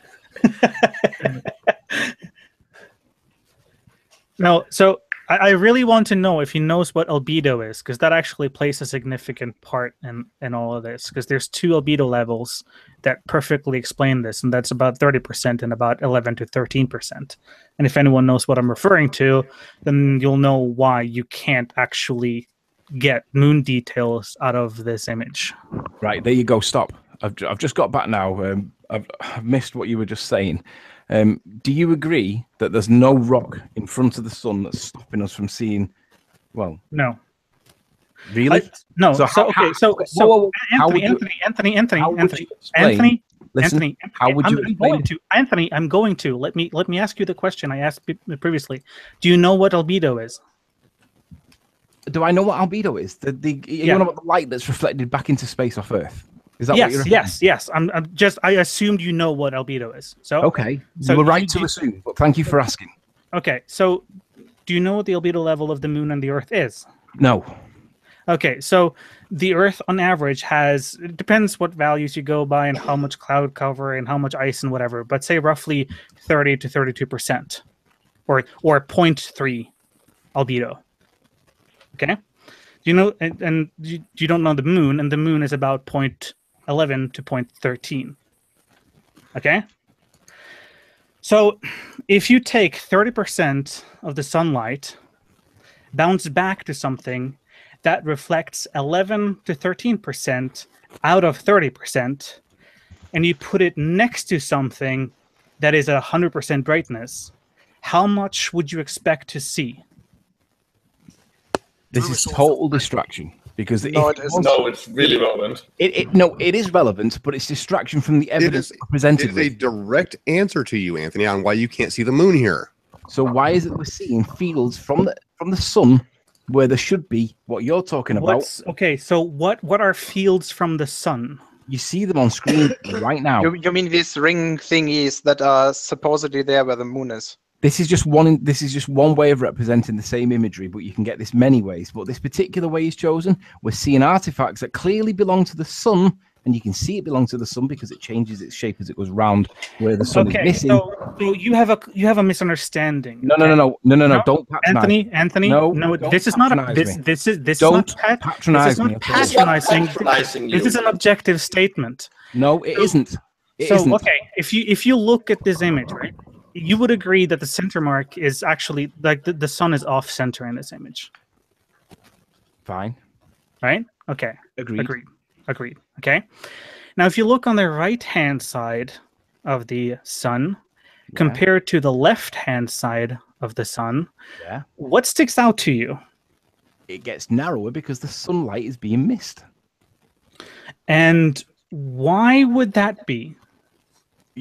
That's the point. You answer that question yourself. This is very simple because you're right.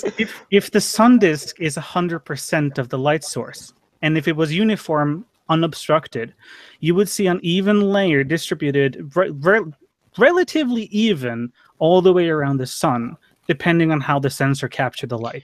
Agreed? The issue is, why is it capturing light in the first place? Okay, and here's the thing.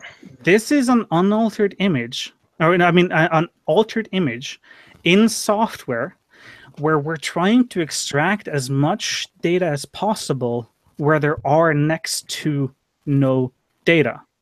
Right? No, evidently not. You are looking at light. Let me finish. You are looking at light that's hitting the sensor when it should be blocked by the celestial body. If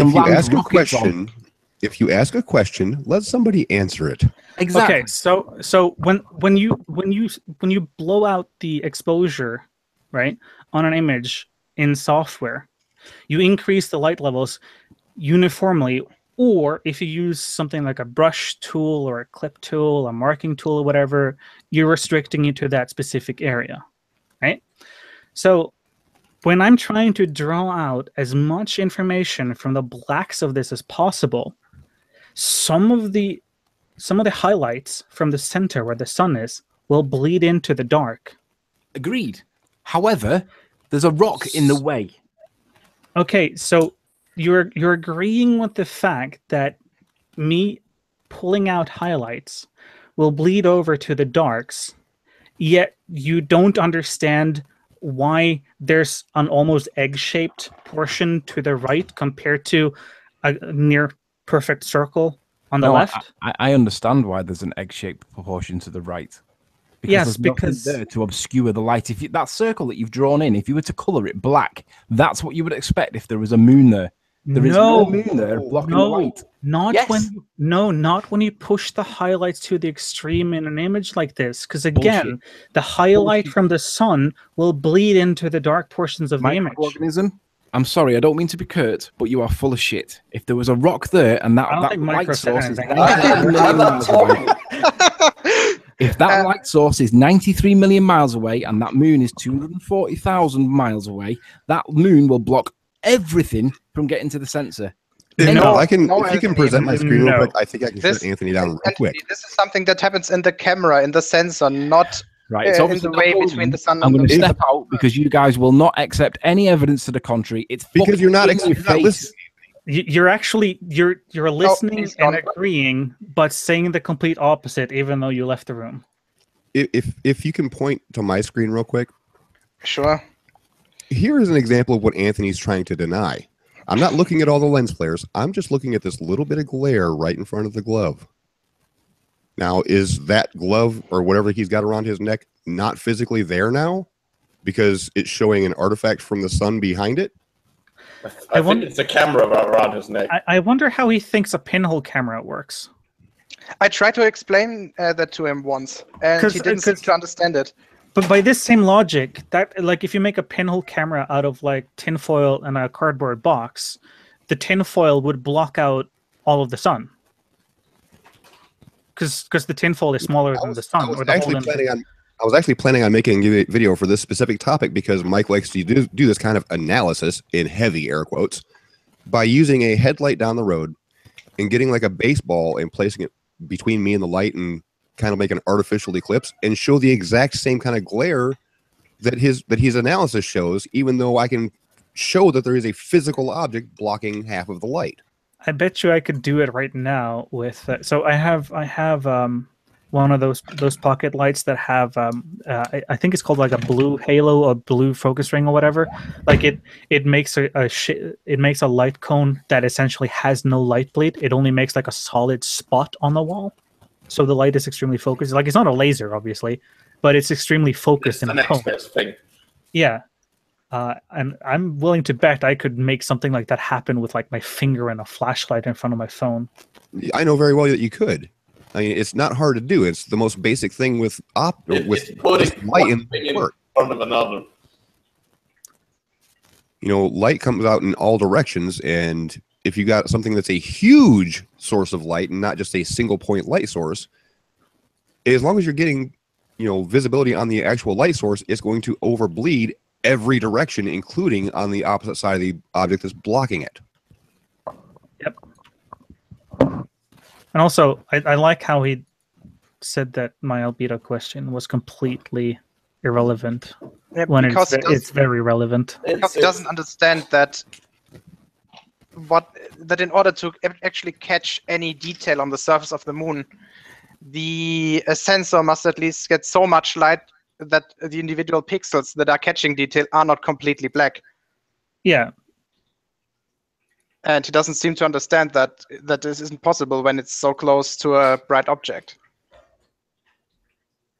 Like I guess you could try it. Like let's say you had a 100 lumen flashlight, and you shine it on an object that has roughly a 0.3 albedo, that then reflect that light off of something with like 0.1 albedo, and then you have your cell phone behind the first object, and you try and capture the 0.1 object right next to the fucking flashlight. It's Stop presenting me. Oh shit! It's not gonna happen.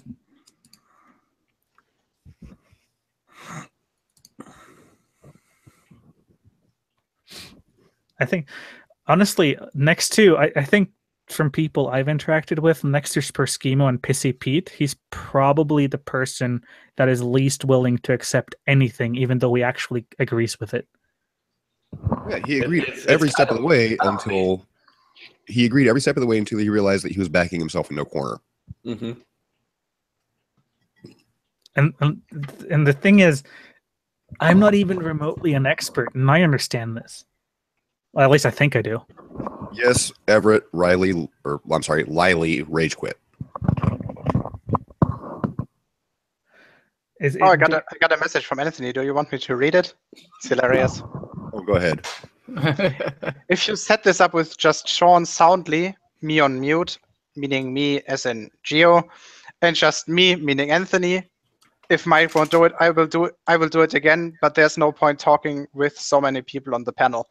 Well, Anthony, you were practically only talking to Hellsoy at this point. Yeah, you were only talking to me. He was talking to me.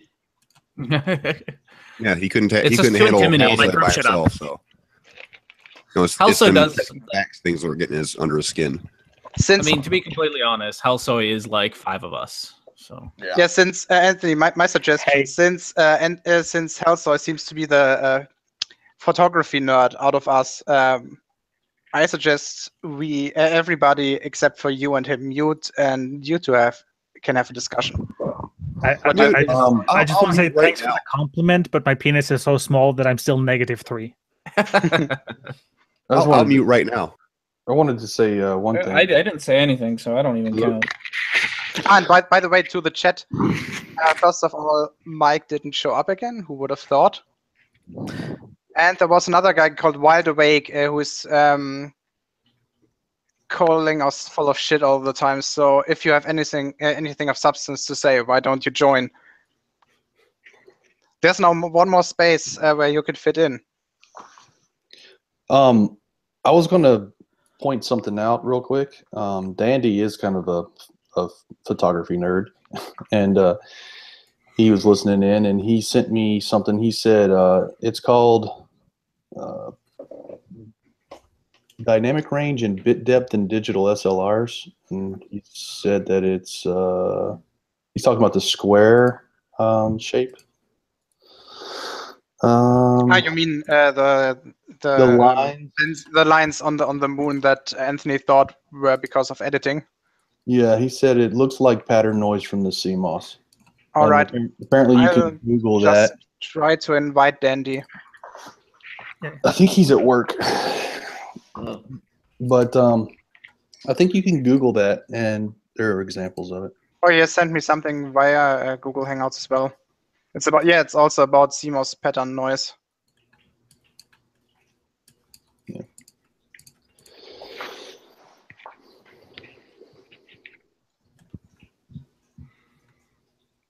There we go.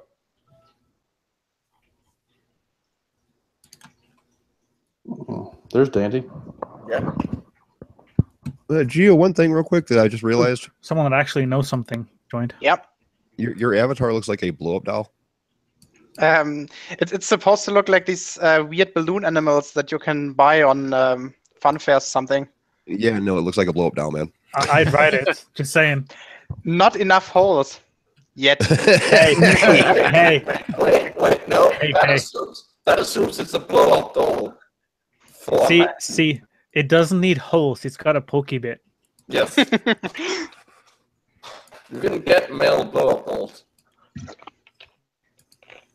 It's a shame you can't see this rotating in 60 FPS. So I'm sorry I interrupted. Welcome, Dandy.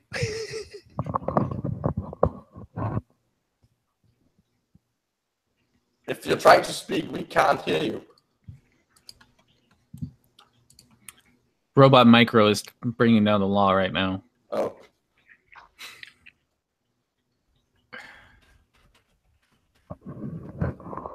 Oh, Dandy fell over. There he is.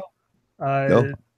Zombie 19 is asking if I can try and get some moonshine out of any of the totality pictures that Anthony provided. Does he have any like actual totality images? Yeah, I sent it to you. The second one was the closest he was to totality. Oh well, that's still shit. Yeah, it's still a glare on one side that completely ruins the contrast. Yeah. Well, I actually tried to get moonshine out of Bob's pictures from Globebusters because he actually posted a link with the T drive to him. I think it's okay if I just briefly show you the folder, but not the individual pictures. So these are the other totality pictures that I got. So as you can see, there's always some sort of glare on one side, which is much worse than the picture that you provided. Can you check one of them and see what ISO levels they're at? You might be able to get something out of 1266, but that's pushing it. Yeah, that's probably the best one. Yeah, pull out 1266. That might be the best option or the best chance you got. Yeah. So let's see. It's so this on the was same. done with a P900, ISO 800. That should like be I said, try to pull image 1266. You might have a shot at getting Earthshine out of that, but that's really, really iffy with that red glare at the top. But it's the best of the ones there.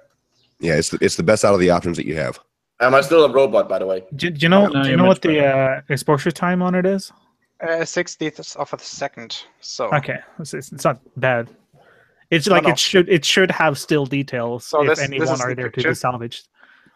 Again, Geo, pull out image 1266. You'll have a better shot. 1266. Yes. That one? That one's got the best chance at it. Once I've played around with this for a bit, I really need to get some sleep.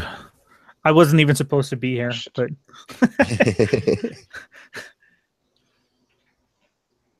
So what were the results of the election? The initial prognosis was that it would essentially sit as is. Ooh, I don't think you're gonna get it. As is going on now, it looks like it might change. Oh, interestingly, this is ISO 450. Oh Jesus! So let's see. Yeah, good luck. This was the other one. Yeah, that's the one that's got probably the best chance. But if it's only ISO 400, you're not likely to get anything. Yeah.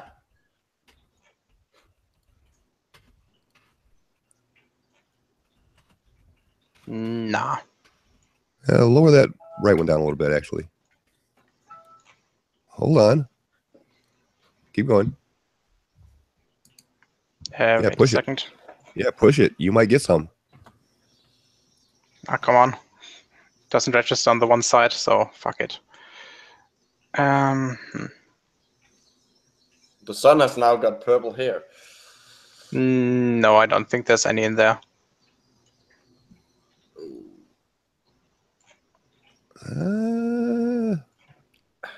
I'm not sure if it's just pareidolia. Gimme. I want to see. Yeah. It's there. Gimme. Are you sure?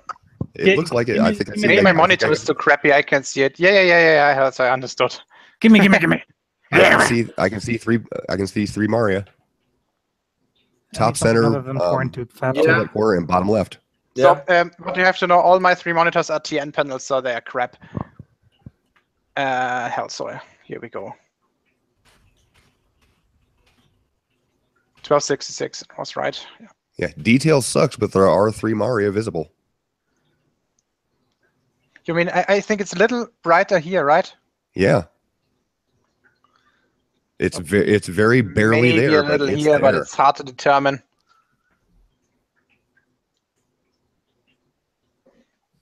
What orientation would the moon be in?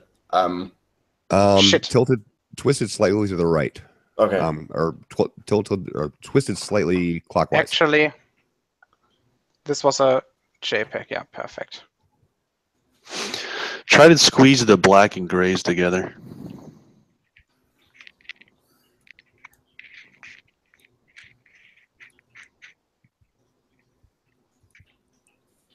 Like pull the black up and then put the gray back towards it, but don't slide that white down so much.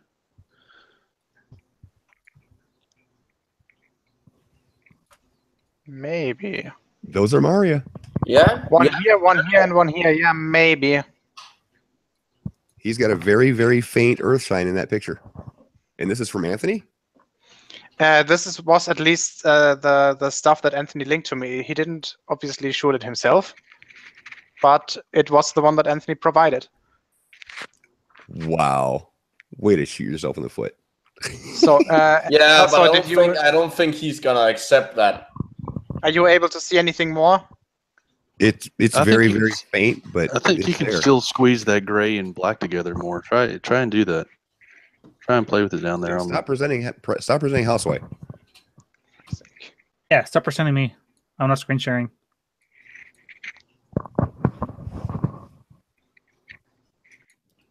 Because I want to have a gander in private. By the way, this is also Look, a JPEG look. file, so it's obviously fake. There's more details coming out down there on the bottom. Anthony can suck a penis. He already did. There's a video of it. He didn't suck it, he just held it in his... He just looked at it very Yeah, long. okay. It's like, God, I wish the camera was off.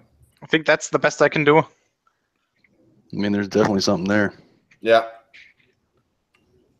Like I said, that was the best image you had a chance to get one out of. But I tried to do this with Bob's pictures, and all of his pictures were done with 100 ISO and short exposure times. And he's complaining that he can't get in his own pictures.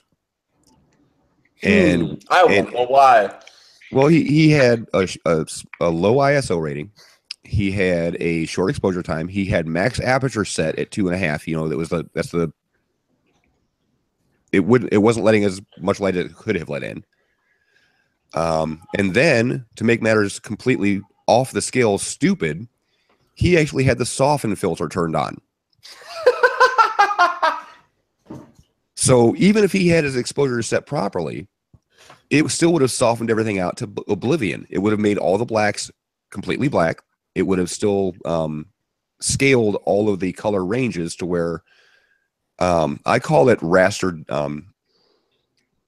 diffusion, to where you'll actually see bands of a single color. Like see how he's got a gradient color on that screen right there. Mm-hmm.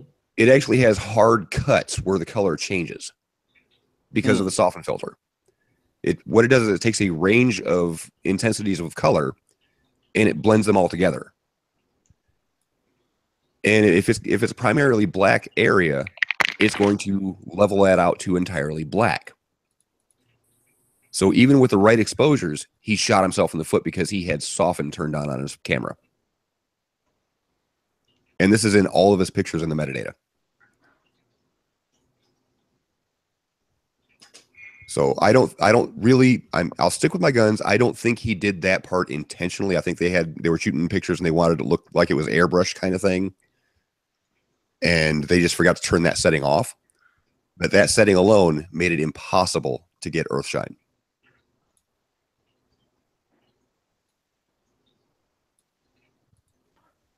Boy, did it get quiet.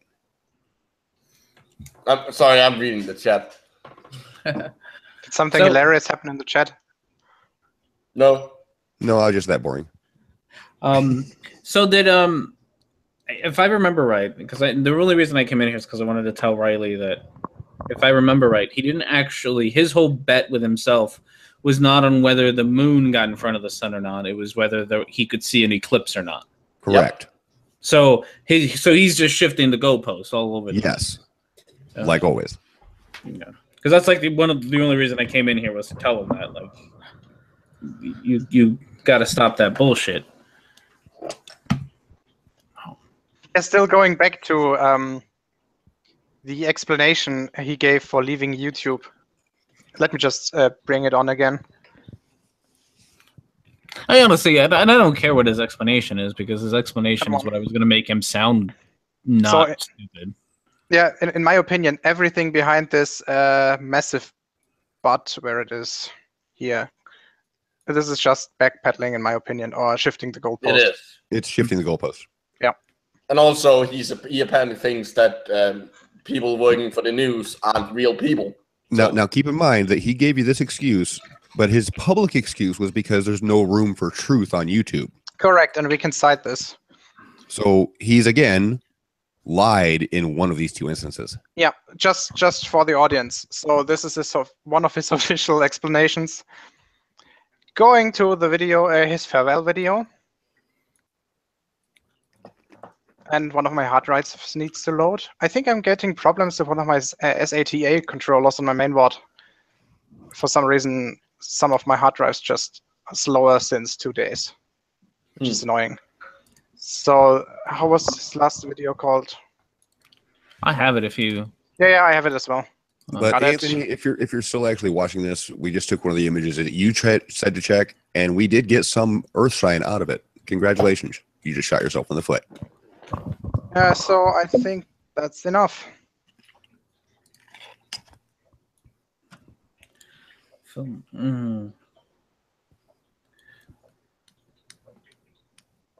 Well, if anybody's this disturbing the truth, it's him.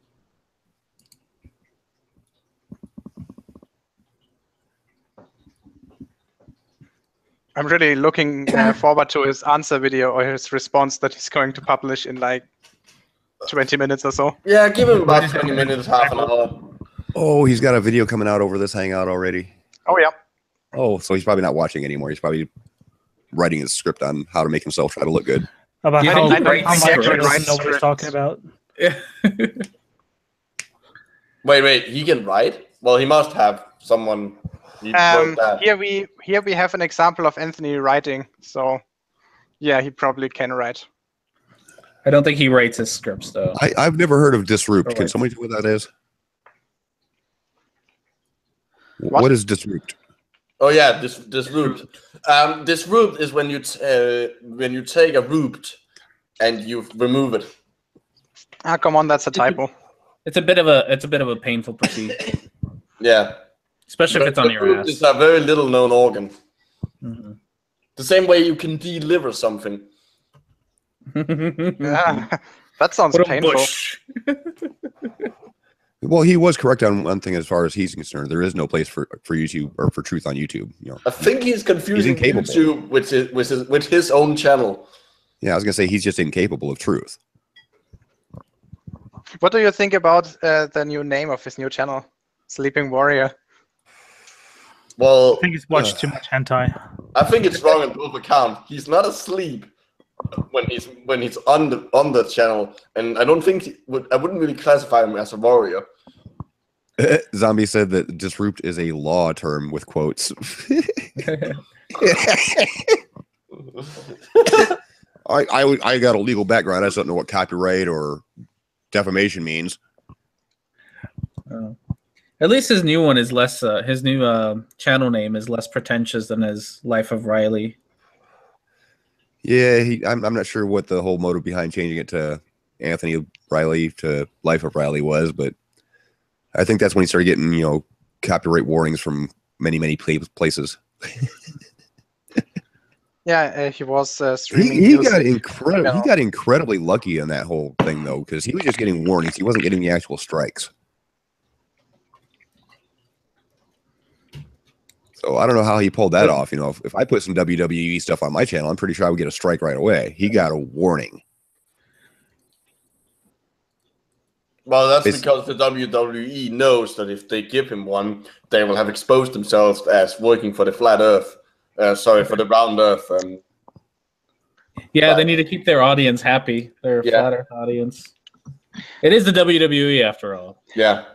again, to the guy in the chat, wide awake, quoting him, "There's no room for truth in this chat, clowns. Defend your shit. Join. Come on." Like, he's been just like copy and pasting comments for a while now. No, I know I've seen Wide Awake around many times. I'm gonna see what his about says. Zombie 19 wants a copy of that image to play with for himself. He joined YouTube on May 14th, 2017. Who, wide awake? Yeah. What? He's got 8 subscribers. He's got 4 videos, which I'm pretty sure he stole from other people, but I can't verify that. But he's doing a lot of the blue flashing stars with autofocus cameras. Ugh. Very flat Earth, very close sun, local. Very flat Earth, very close sun, local sun with sunspot. Now you see me. Now you don't. Great title. That's a great title, man. Way to emphasize the sun twice. Well, you have to do that. Yeah, otherwise, flat earthers won't get that it's about the sun. Well, it still doesn't beat Nature Hacker's April Fool's stupidity title. No. Don't ask me to quote that one. It takes me 5 minutes to say it, and I can never say it with a straight. Think about his claim regarding making gold from iron. Yeah. What? Yeah. Oh yeah. Nature Hacker. Yeah. He's an alchemist. At least he stopped doing the Batman voice. I'll give him that. He needs chemistry anyway. Hey.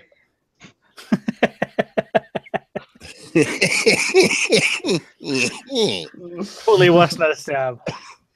Shut up, no. What? Yes, but I don't fake shit like clowns. I don't fake shit like you clowns. Okay. Except for your blue flashing star that's just a star that's out of focus. Yeah, that's not faking shit. Okay. The only thing I've ever faked is an orgasm. What? Yep, same. Well, I don't think that his video regarding the blue flashing star is fake. Because fake implies that there's an intention to deceive. He's probably just too stupid to understand why it's bullshit. That's true. Man, okay, so I've been trying to preserve detail in this thing, but I can't be fucked playing around with it anymore. So you aren't able to draw more details out of it than I am, right? Maybe a little. I've tried to keep it like not the entire image overexposed. I've tried to just extract details in the dark. I can kind of see something that could be the moon. Yeah, there's something around there's something around here, there's something here, and there's something up here. But I'm going to address the chat one more time for Wide Awake. Yeah. Out of focus is not fake, you idiot. No, but passing it off as it's not a star because look at what it looks like is a lie. So, yeah, while the video might not be fake, your intentions for the video is dishonest. This is great. The lie of Reilly. I think I won this debate. Press 1 if I did, and 2 if you lost.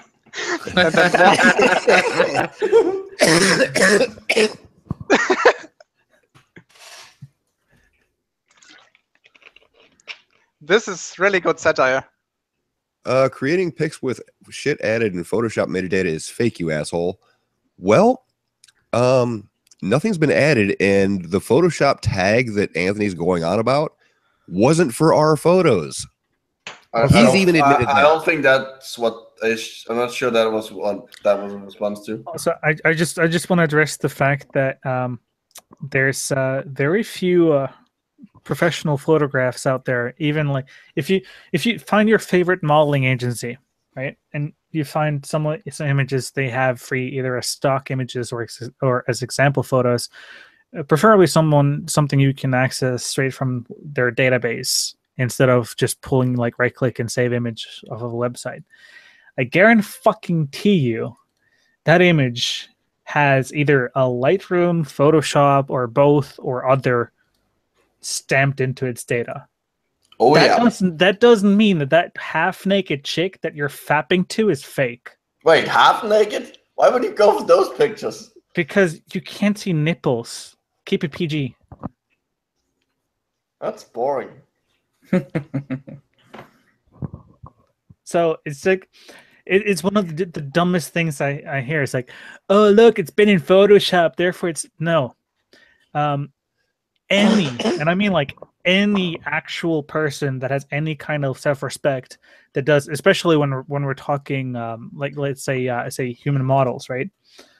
We'll do some touch-ups, either because the lighting wasn't as they wanted to, there's some beauty marks they don't want to, or they want to add something. It can be anything from like a freckle to fucking like the dimples in their cheeks, smoothing of the skin, maybe highlighting some eye color or lip color because it didn't come through clear enough, just in case it, like if it's a commercial for a lipstick. Altered doesn't mean fake, and having a stamp doesn't even mean that it's altered. It just means it's gone through something. Yeah, you could literally just open it in Photoshop, save it, and then it would get it. Yeah. To the chat again, wide awake, quoting him wrong. You cannot prove if I intended to deceive, idiot. End quote. Yeah, I'm not saying I can prove if that you intended to deceive or not. I'm just thinking that you're an idiot. Hold on, I'm actually listening to the audio in this video from his by the blue flashing star. So far, it sounds like he's had an orgasm. But other than that, he hasn't said a word. But I'm waiting to see if he makes any kind of claim, so I can say that. Are we sure he didn't? Are we sure he didn't also fake that one? Well, we know he has a partner. And I still find that confusing, the way he's like referring to, like I assume it's a girlfriend as a partner. Yeah. I thought in English speaking countries the word partner was more or less reserved for someone of the same sex. Usually, yeah. Yeah, that is a bit weird. I always found that weird. I'm not sure how it is where he lives, if that's actually like a common thing or not. But I mean, they might not be boyfriend girlfriend, so maybe that's why. The idiot just clarified that he was responding to Wide Awake because his buddies, you know, the flat Earth retards, are the ones faking evidence to lie about Soundly. Okay, so I stand corrected. Duh, idiot. Thank you. Oh, that I gotta go to bed though. Fuck you, nerds. Fine. Are we assuming Anthony Reilly's gender? Yeah, we kind of are. Undecided. Irrelevant. All right. All right. No, I gotta go to work. It's not irrelevant. Yes, it is. It's irrelevant in the sense that it doesn't apply to him. Mark the Mad partner in Anthony Reilly's case, he's talking about his business partner. They live together.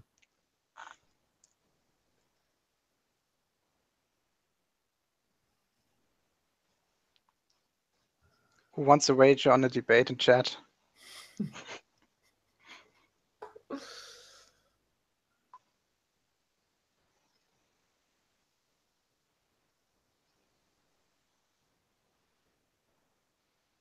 Well, I can't say anything about Wide Awake's video. He hasn't said anything besides that little orgasmic at the beginning of it. Do you need any more? But I have seen this video on Flat Earth videos. I have seen this video being used on Nibiru videos. So I'm pretty sure you sent those around with the express intention of proving that the stars aren't real, because that's how it's always used in every video I've seen this video in.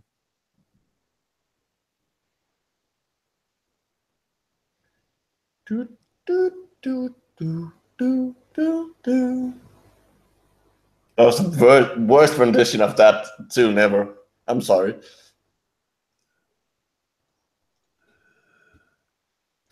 So I don't think he's gonna reply. I think he might have left the chat. So anything left to say? Otherwise, I think I'd wrap it up for tonight. Yeah, I don't really have anything. Well, again, I'm really looking forward to what he's going to do as a response to this hangout. One last thing to Wide Awake. I'm actually going over the content or the comments, and somebody actually told him to use the camera in focus, and his response was, "It's not out of focus, you idiot. It would all be flared if it was out of focus." The flashing star was there we go. Yeah, so What are you talking about? You guys just make all this shit up. So, no, you're confusing us with you. Projection much. The Liar Friday. Yeah, run away and rage quit, Geo. I will again.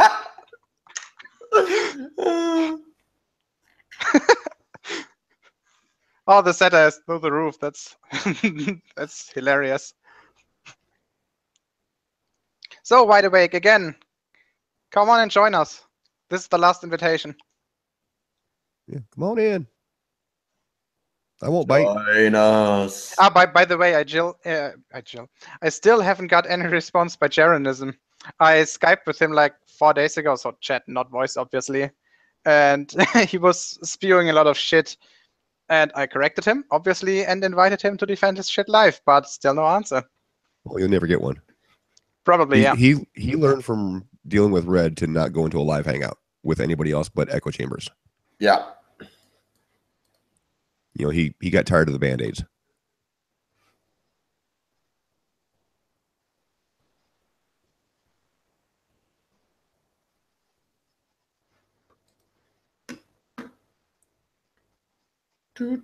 How long are we gonna give him for this last invite? Let's give him like 3 minutes or so. So did Mike ever give a reason why he wasn't coming on, even though he was in the chat for a while? Actually, I just write it to him in the chat in case he isn't listening.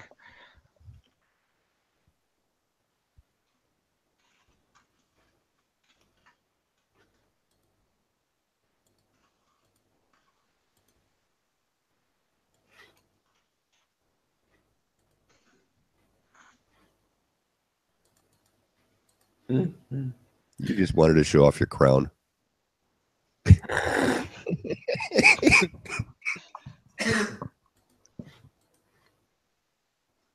Man, you really aren't. That cough is really, really lingering. Well, yeah, this is the bad thing about Tennessee summer flus. They really suck. Wait, you still have summer?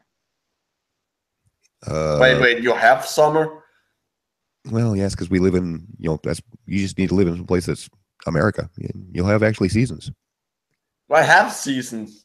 I'm not talking about 4 days of being above 35 degrees Celsius. Wait, 35 degrees Celsius. That happens like maybe 1 day a year. I'm happy if I get over 25. I hate it when I get over 25. Look, in Denmark there are 3 seasons. Winter and less winter, right? Yeah, pretty much. And then there's the third, which is like no, there's like a couple of days a year where it's technically summer. Well, that's just the days where it gets cold enough to where it starts to snow, and then it just gets a little too warm. But usually over there it's just so cold the snow doesn't want to show up. Wide Awake answered, "It's so hilarious listening to you clowns spouting off, and after all said, you still have zero proof." Someone wasn't Again, watching the projection show. Yeah, too busy watching the chat and not watching the show. We shoved Anthony completely up his own ass. Probably.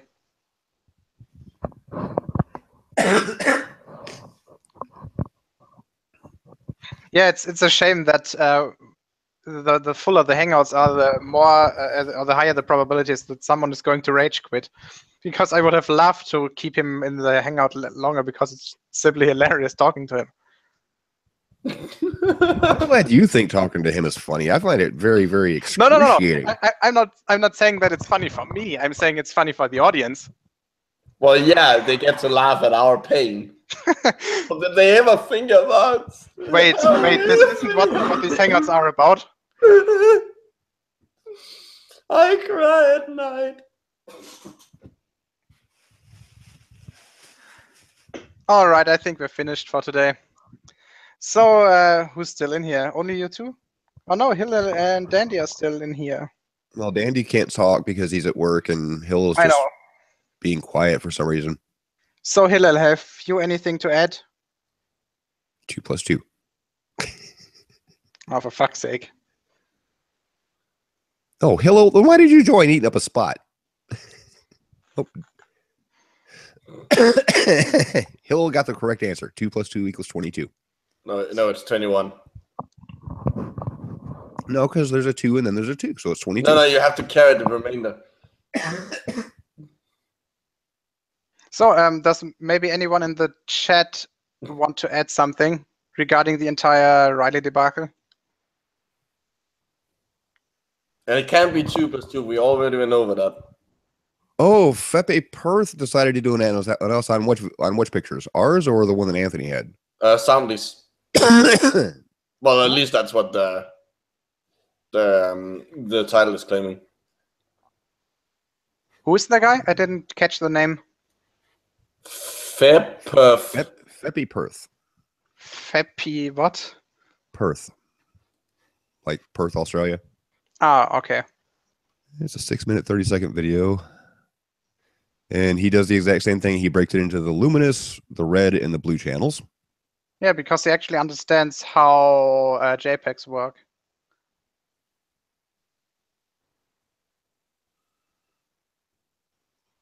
Oh, Hector's online. I didn't even see him. He's been Holy there for a while. Hector, do you want to join? Maybe say some words? Come on. Nepotism.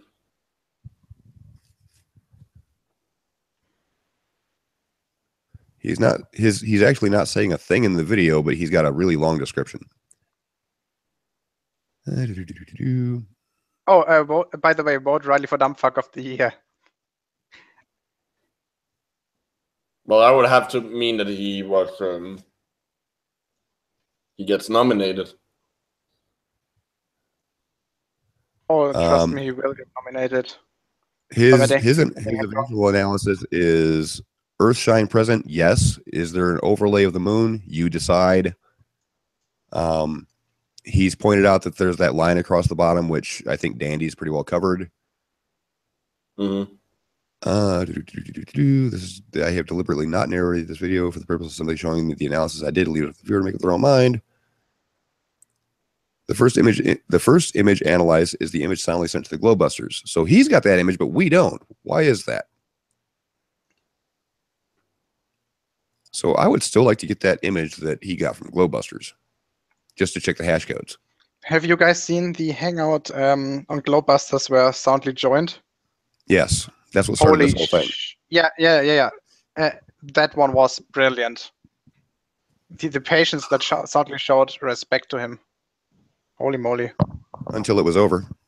Or until after he pretty much left, and he put out the olive branch. I reciprocated, gave an olive branch back, and had everybody get in contact with him. 2 days later, he never got in contact with me, and in that second day, Anthony and Mike were sitting there talking about how the image that Soundly gave to Bob was faked, and it showed a Photoshop tag in the metadata, which of course is false because Soundly sent the image to Bob over Skype, which stripped the header, so it couldn't be read by Windows anymore. I'm already here to you. Oh shit! Didn't see you. So the metadata would show up as blank, and Bob verified that in the comment of that video. When I called out how it's bullshit that they're saying that either Bob edited it or Mike did, because it's showing a Photoshop tag. Stop to the chat. Wide awake. Prove that things orbit and fall around things. I have a suggestion. Take a $20 telescope and point it at Jupiter. And repeat that process like for 20 days or so. And guess what? You will see complete orbits of the Galilean moons. That's just the start, obviously. Well, isn't there one moon that you can pretty much watch an orbit in almost a full night? I think Io has an orbit of maybe 1.5 days. I have to look it up. But the most outer one, Callisto, has, I think, 15, 16 days, something like that. Let me look it up. But it's easy to do it. You really don't need a telescope at all. Binoculars do it as well. Yeah, Hilo has a point. By the way, guys, actually kind of answered his own question. So Io 1.76 days, Europa 3.5 days, Ganymede 7.16 days, and Callisto 60.69 days. So yeah, you can within 2.5 weeks observe the complete orbits of all 4 Galilean moons.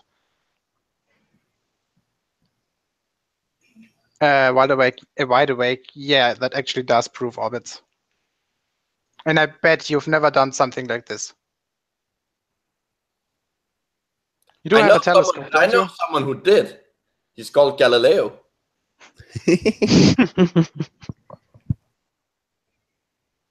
In fact, he might have been the first one to do it, hence why the moons are named after him.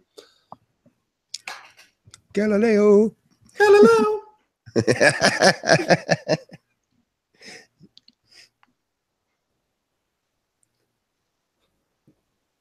So, Hector, do you have anything to add? Basically, just a minor point that I already wrote in the chat, but in case that didn't make it into the Hangout, the brightness of the backside of the moon isn't just the multiplication of the albedo values, but you also have to take into account that not all of the light that's reflected off of the Earth arrives at the moon. In essence, it's the square of the ratio of the Earth's diameter to the distance between Earth and Moon, and that gives you another three orders of magnitude of brightness difference. So in the end, you have the corona that's 1,000 times brighter than the dark side of the moon. You're not going to be able to get any data out of these pictures. Yeah, Hector, so with totality pictures, we actually got some data. I was going to say, before they quote mine you saying that, it can be done. Okay. During totality, it can be done.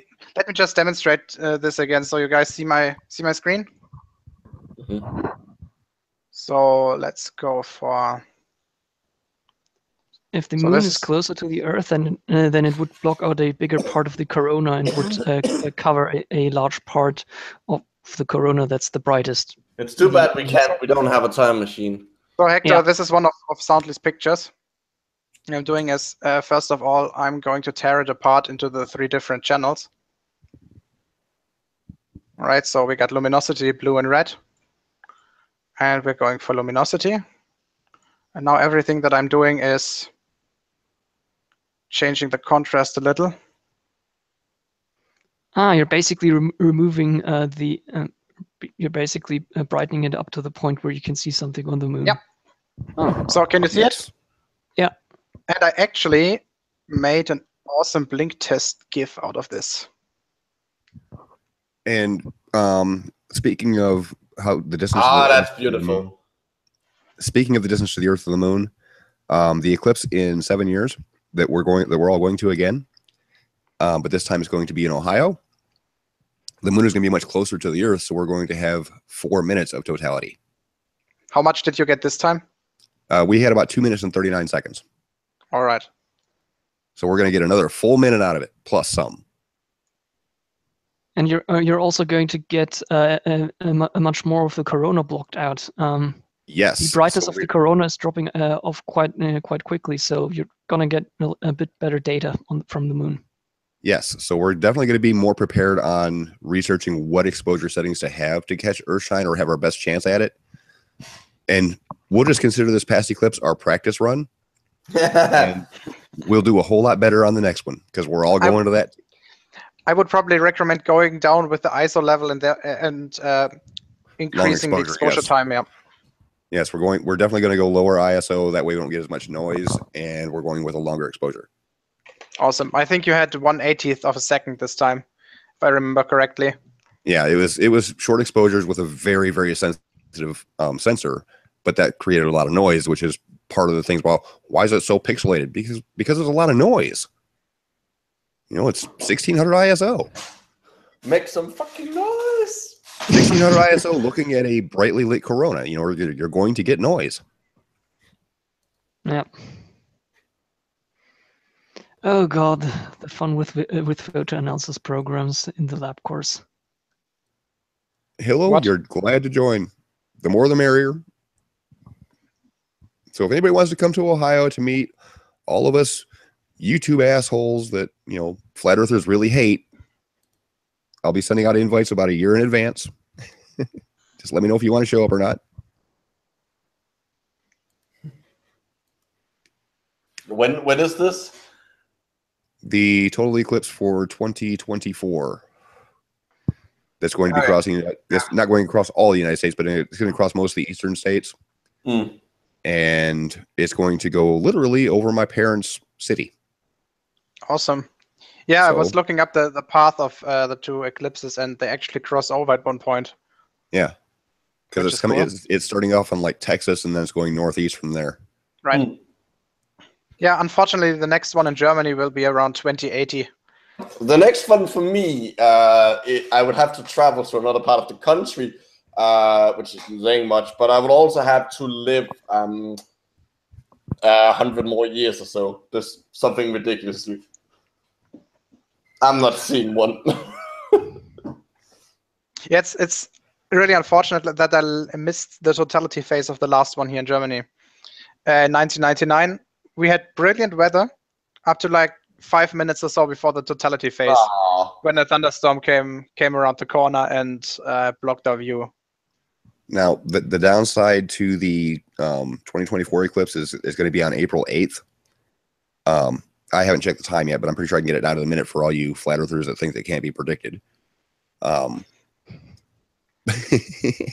But we're going to be by Lake Erie and Lake Michigan.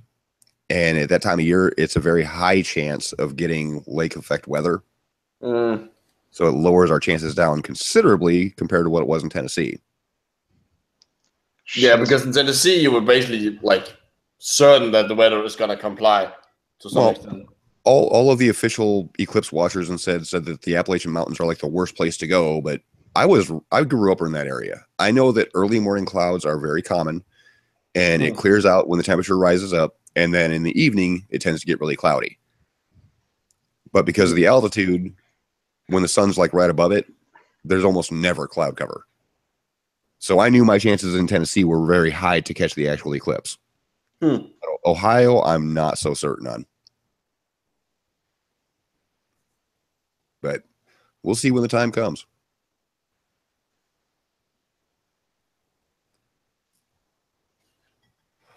Yeah. Falling And around. also, I hope that that until 2024, I'm finally gonna be able to squeeze in the Foucault pendulum that I plan to do. Yeah, Hector, did you get any messages back on whether we can do it in the university? I did get a message back, basically saying that Professor Lutz was the wrong person to answer, and I should go to the didactic of physics department to ask them, because that's more because they'd have more use for a Foucault pendulum and also know a bit more on how they could use it. I was in the process of writing them an email. Well, get back to it, because you're already a couple months behind on the schedule for that, because you're supposed to put that up as a challenge for Anthony. Well, Yeah. he's back, so that's not really a problem. Yeah.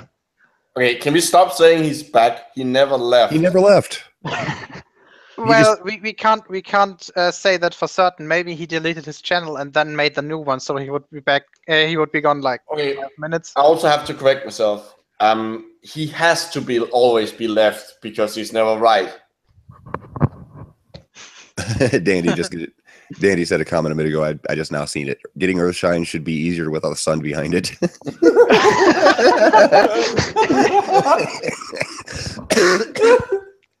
That's almost as good as the dick joke at the very beginning. Yeah. No, the dick joke is no one can improve the dick joke. That was just perfect. Well, it's on the level as Have you heard we want of to plastic surgery? I mean that's almost on the level. We want to safely send people to the sun, but we have to wait until nighttime. Just out of curiosity, for taking photos of Earthshine, have you considered building basically a cutout so that you could basically block out the light from the corona? Well, I actually thought about that, but then the focus issue comes into play, because you'll actually get I want to call it the feathering effect, because you'll actually get, because when you see something out of focus, it's really close at how you can kind of see a artificial image of it feathered out towards the center. I think that would interfere with the picture itself. Yeah.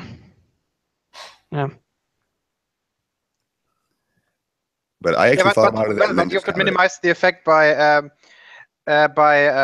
changing the size of the aperture to make it as small as possible. But I'm not a professional camera guy, so I wouldn't know. I have no problem saying that I'm ignorant on a topic, and when it comes to dealing with all of the aspects of a camera to get a perfect photo, I'm not the guy. I can analyze a photo. I just can't take one.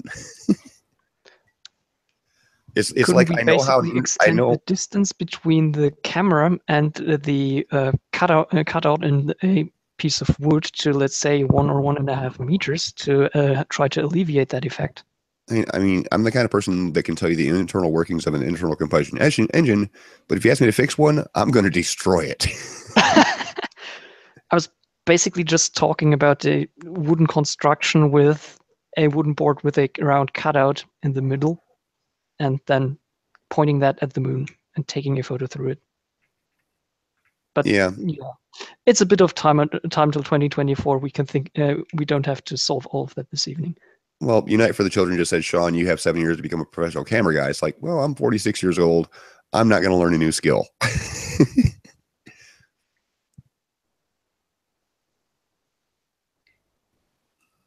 Anyways, yeah, I'm gonna head off. I need to get up tomorrow, so I'm gonna go right, yeah, it's time to close the hangout, anyways. Oh, so, yeah, 2 hours. Yeah. So thank you everybody for joining, and of course for watching this. And whatever this was. Yeah, whatever this was. And in case I might have a hangout with Jeranism in the near future, I'll try to inform you guys as soon as possible, because that would be hilarious as well. Just make sure you put your mouth to the nozzle and a little blow up doll that you got spinning around there, because I think you're going to need the air from holding your breath. Well, I can make a new model with holes in it, so. No, just put a little. Just put one of those little retractable nozzles on it. All right. So thank you guys for joining. See you.